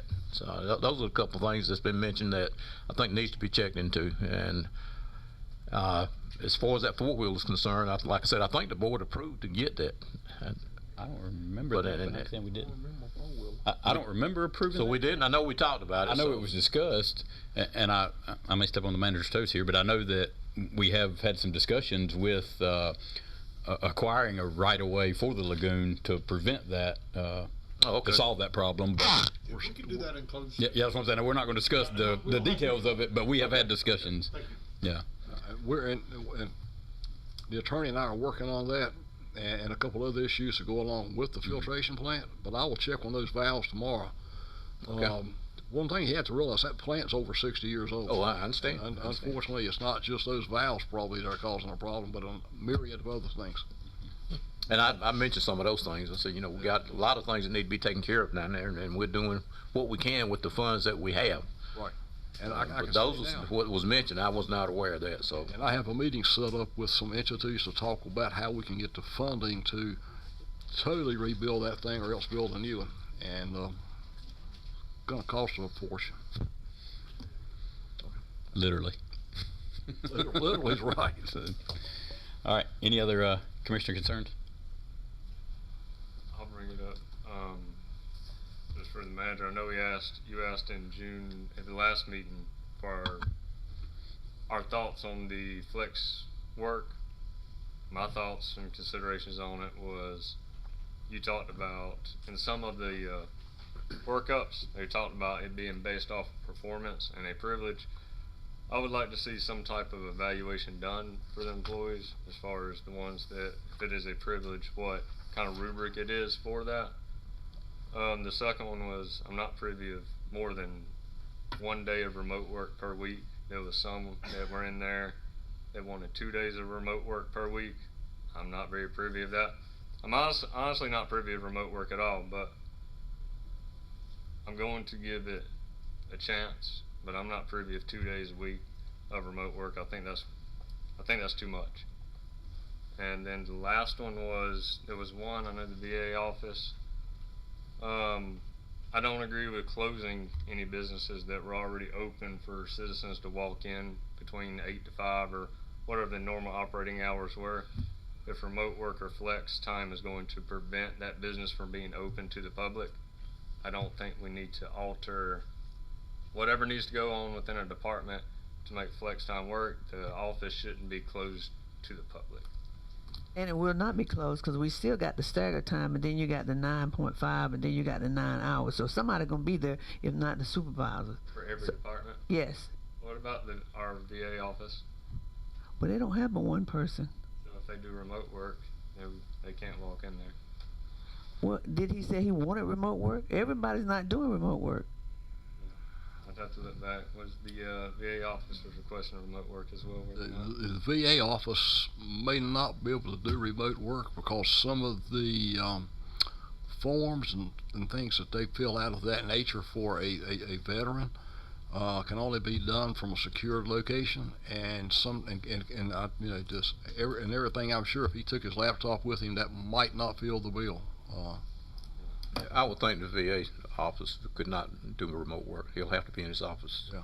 And that was you talking about security. That was something else I really wanted to have assurance on, or something about IT security and things like that. I mean, we know our county had a huge cyber attack, 2021? I mean, a massive loss of data. It took some of that information never got back. But that wasn't due to the remote. That was just something that happened. Remote didn't have anything to do with that. What I'm saying, though, we had a cyber attack even without remote. So I want to, whatever our IT security, whatever needs to be done, we need to make sure that we're using proper precautions to never let that happen again. Well, you can't say it won't happen again. Anything is possible again. It's possible, but so you can't say it ain't gonna happen again. they do everything in the county's power to try to keep that from happening. Well, I understand that, but wasn't doing the remote that happened during the regular time. I'm gonna say what I said before. I'm okay with a hybrid schedule. I'm not okay with remote work. I've been getting complaints about it, and I said from the beginning I'm not for hybrid. I mean for remote work at all, not even one day. I share that same sentiment. I think we should work in the office. I'm fine with a flex schedule. I would approve flex scheduling the night they presented it. Remote work is I'm not a fan of that, and I think most counties are going away from that, to be honest. I think most counties have required their employees to be back in the office working. And I think with flex scheduling, the schedule could be put together where people are in the office all the time, and we'll just say you let some off on Monday, some off on Friday. Right. So your office is open, your office is open 5 days a week. Yeah, but some of the schedules came back where they were working from home, remote schedules. What department was that? If I'm not thinking, it was y'all department. Without it in front of me, elderly services. Cause you saw the thing. What thing? Each department give a schedule. We got a schedule. Yeah. Some of them did have. There were some, and I think the VA office was one of them, but we need to change his. It's just my opinion that I think we should hold off on the flex scheduling until we get the schedule narrowed down. I'm trying to completely. I have a quick question, and it's just interesting to me.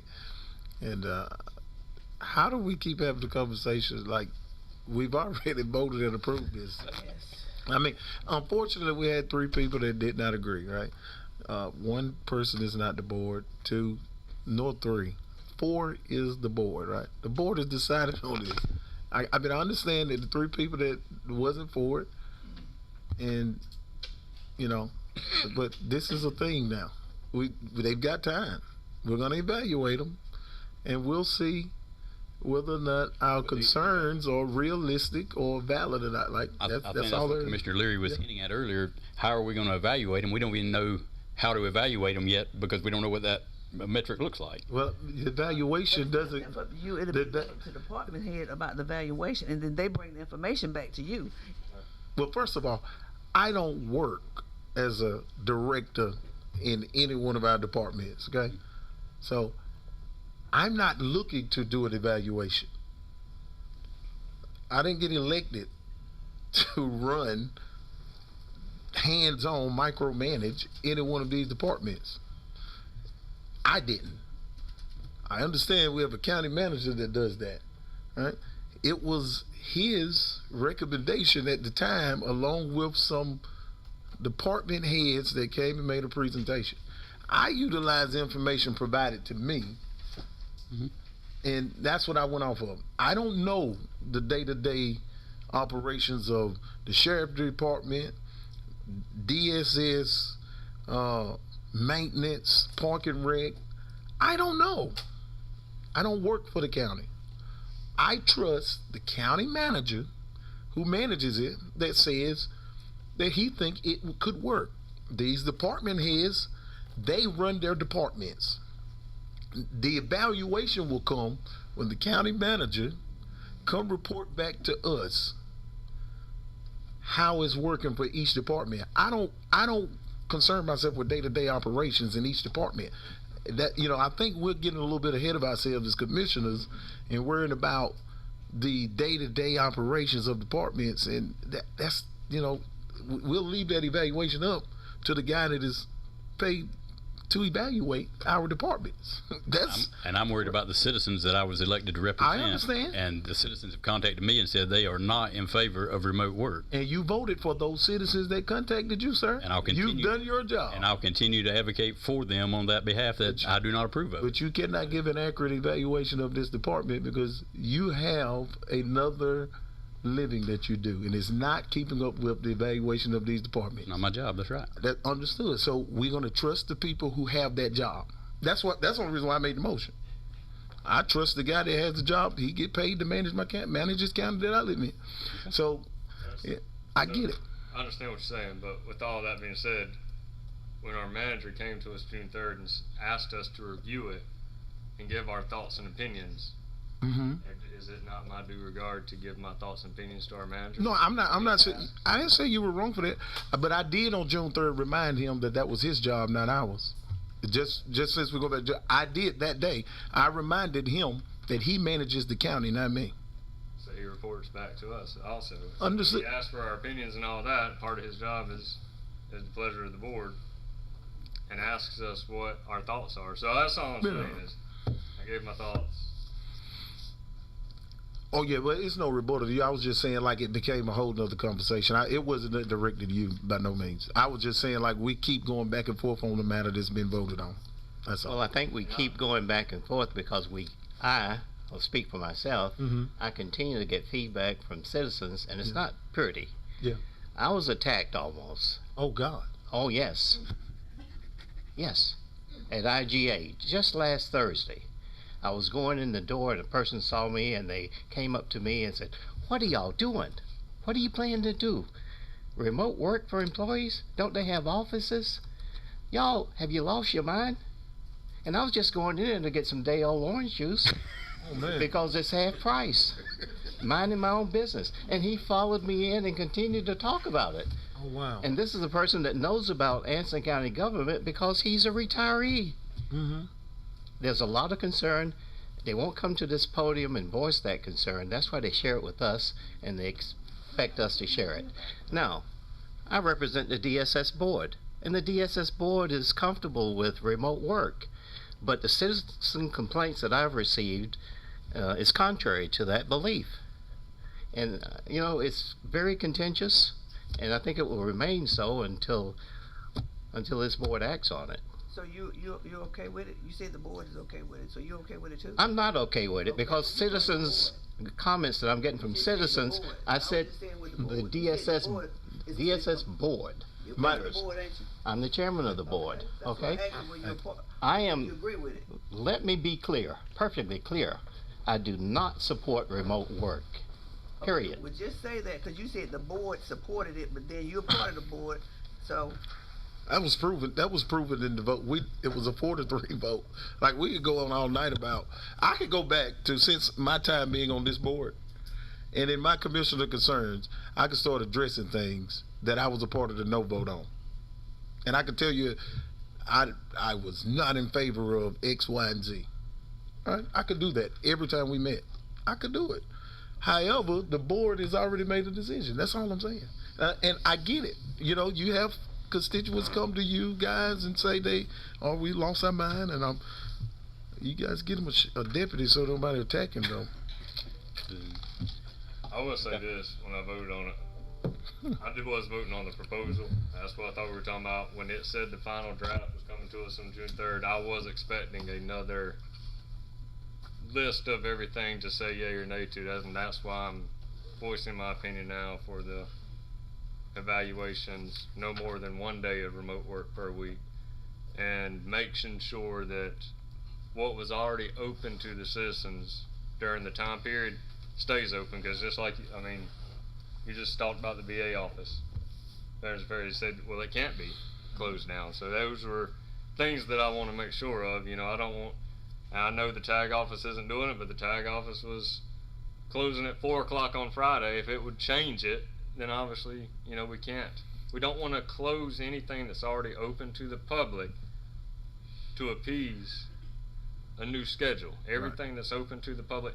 I wanted to see flex work more so to where we could get the tag office open to 6 o'clock in the evenings.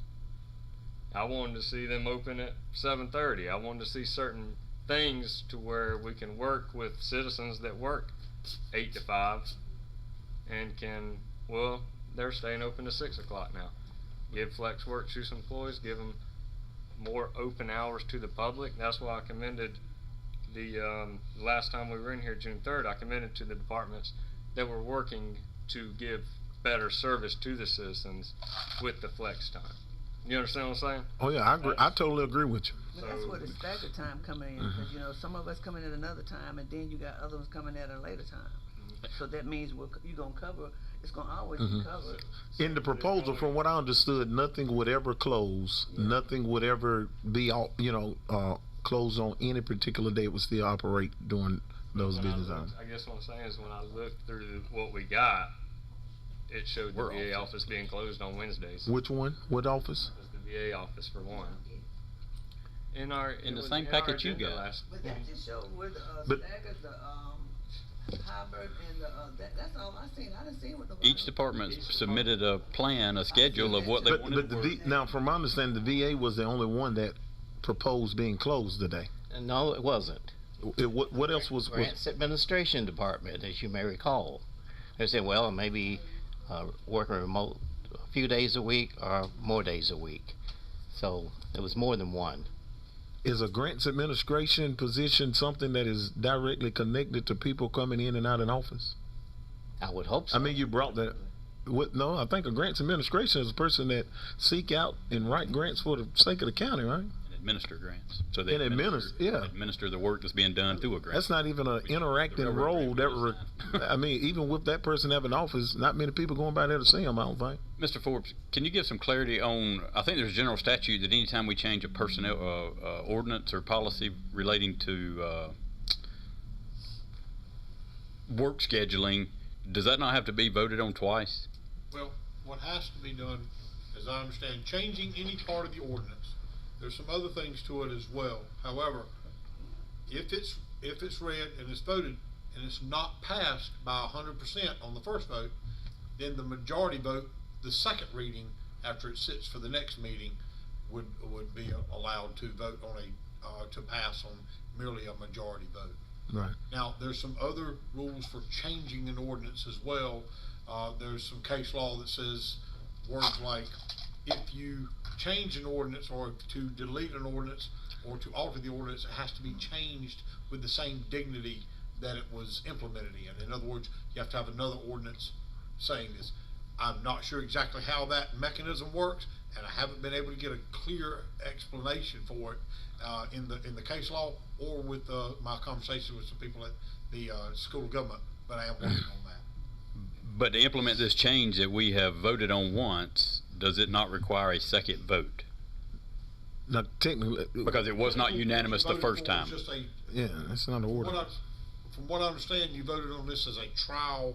Yes. Trial period, right? So it's not set in stone type deal. That's right. You would have to read it the first time if it is a 100%. If the motion is made to change the ordinance, it would have to be 100% for the first time for it not to have to be read again later. Yeah.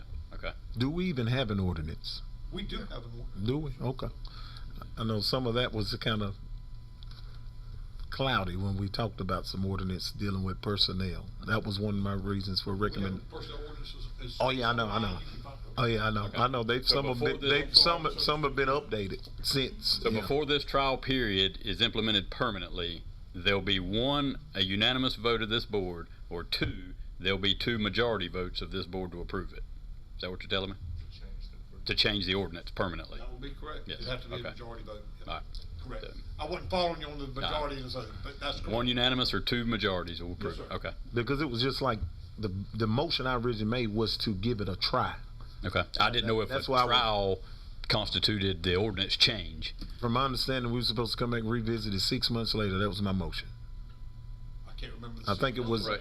Yeah, my motion. That's what I'm saying. So I think we was worried about is if this is going to be the policy for like moving forward, and that's not the case. That's why I was saying, you know, I know there's some uncomfort there, but it's a trial period. Okay. Any other discussion on that? Or any other commissioner concerns? You got some? Oh. All right. Hearing nothing else, then I will entertain a motion to recess until June the 28th at, I think it's 9 a.m. You need something. Second. Yeah, 9 a.m. on June 28th. So we have a motion by Commissioner Little Reed, second by Commissioner Woodburn to recess this meeting until June 28th at 9 a.m. I don't know about that. All in favor say aye. Aye. Any opposed? Thank you. Did he say something about we good? Did he say? I don't think so.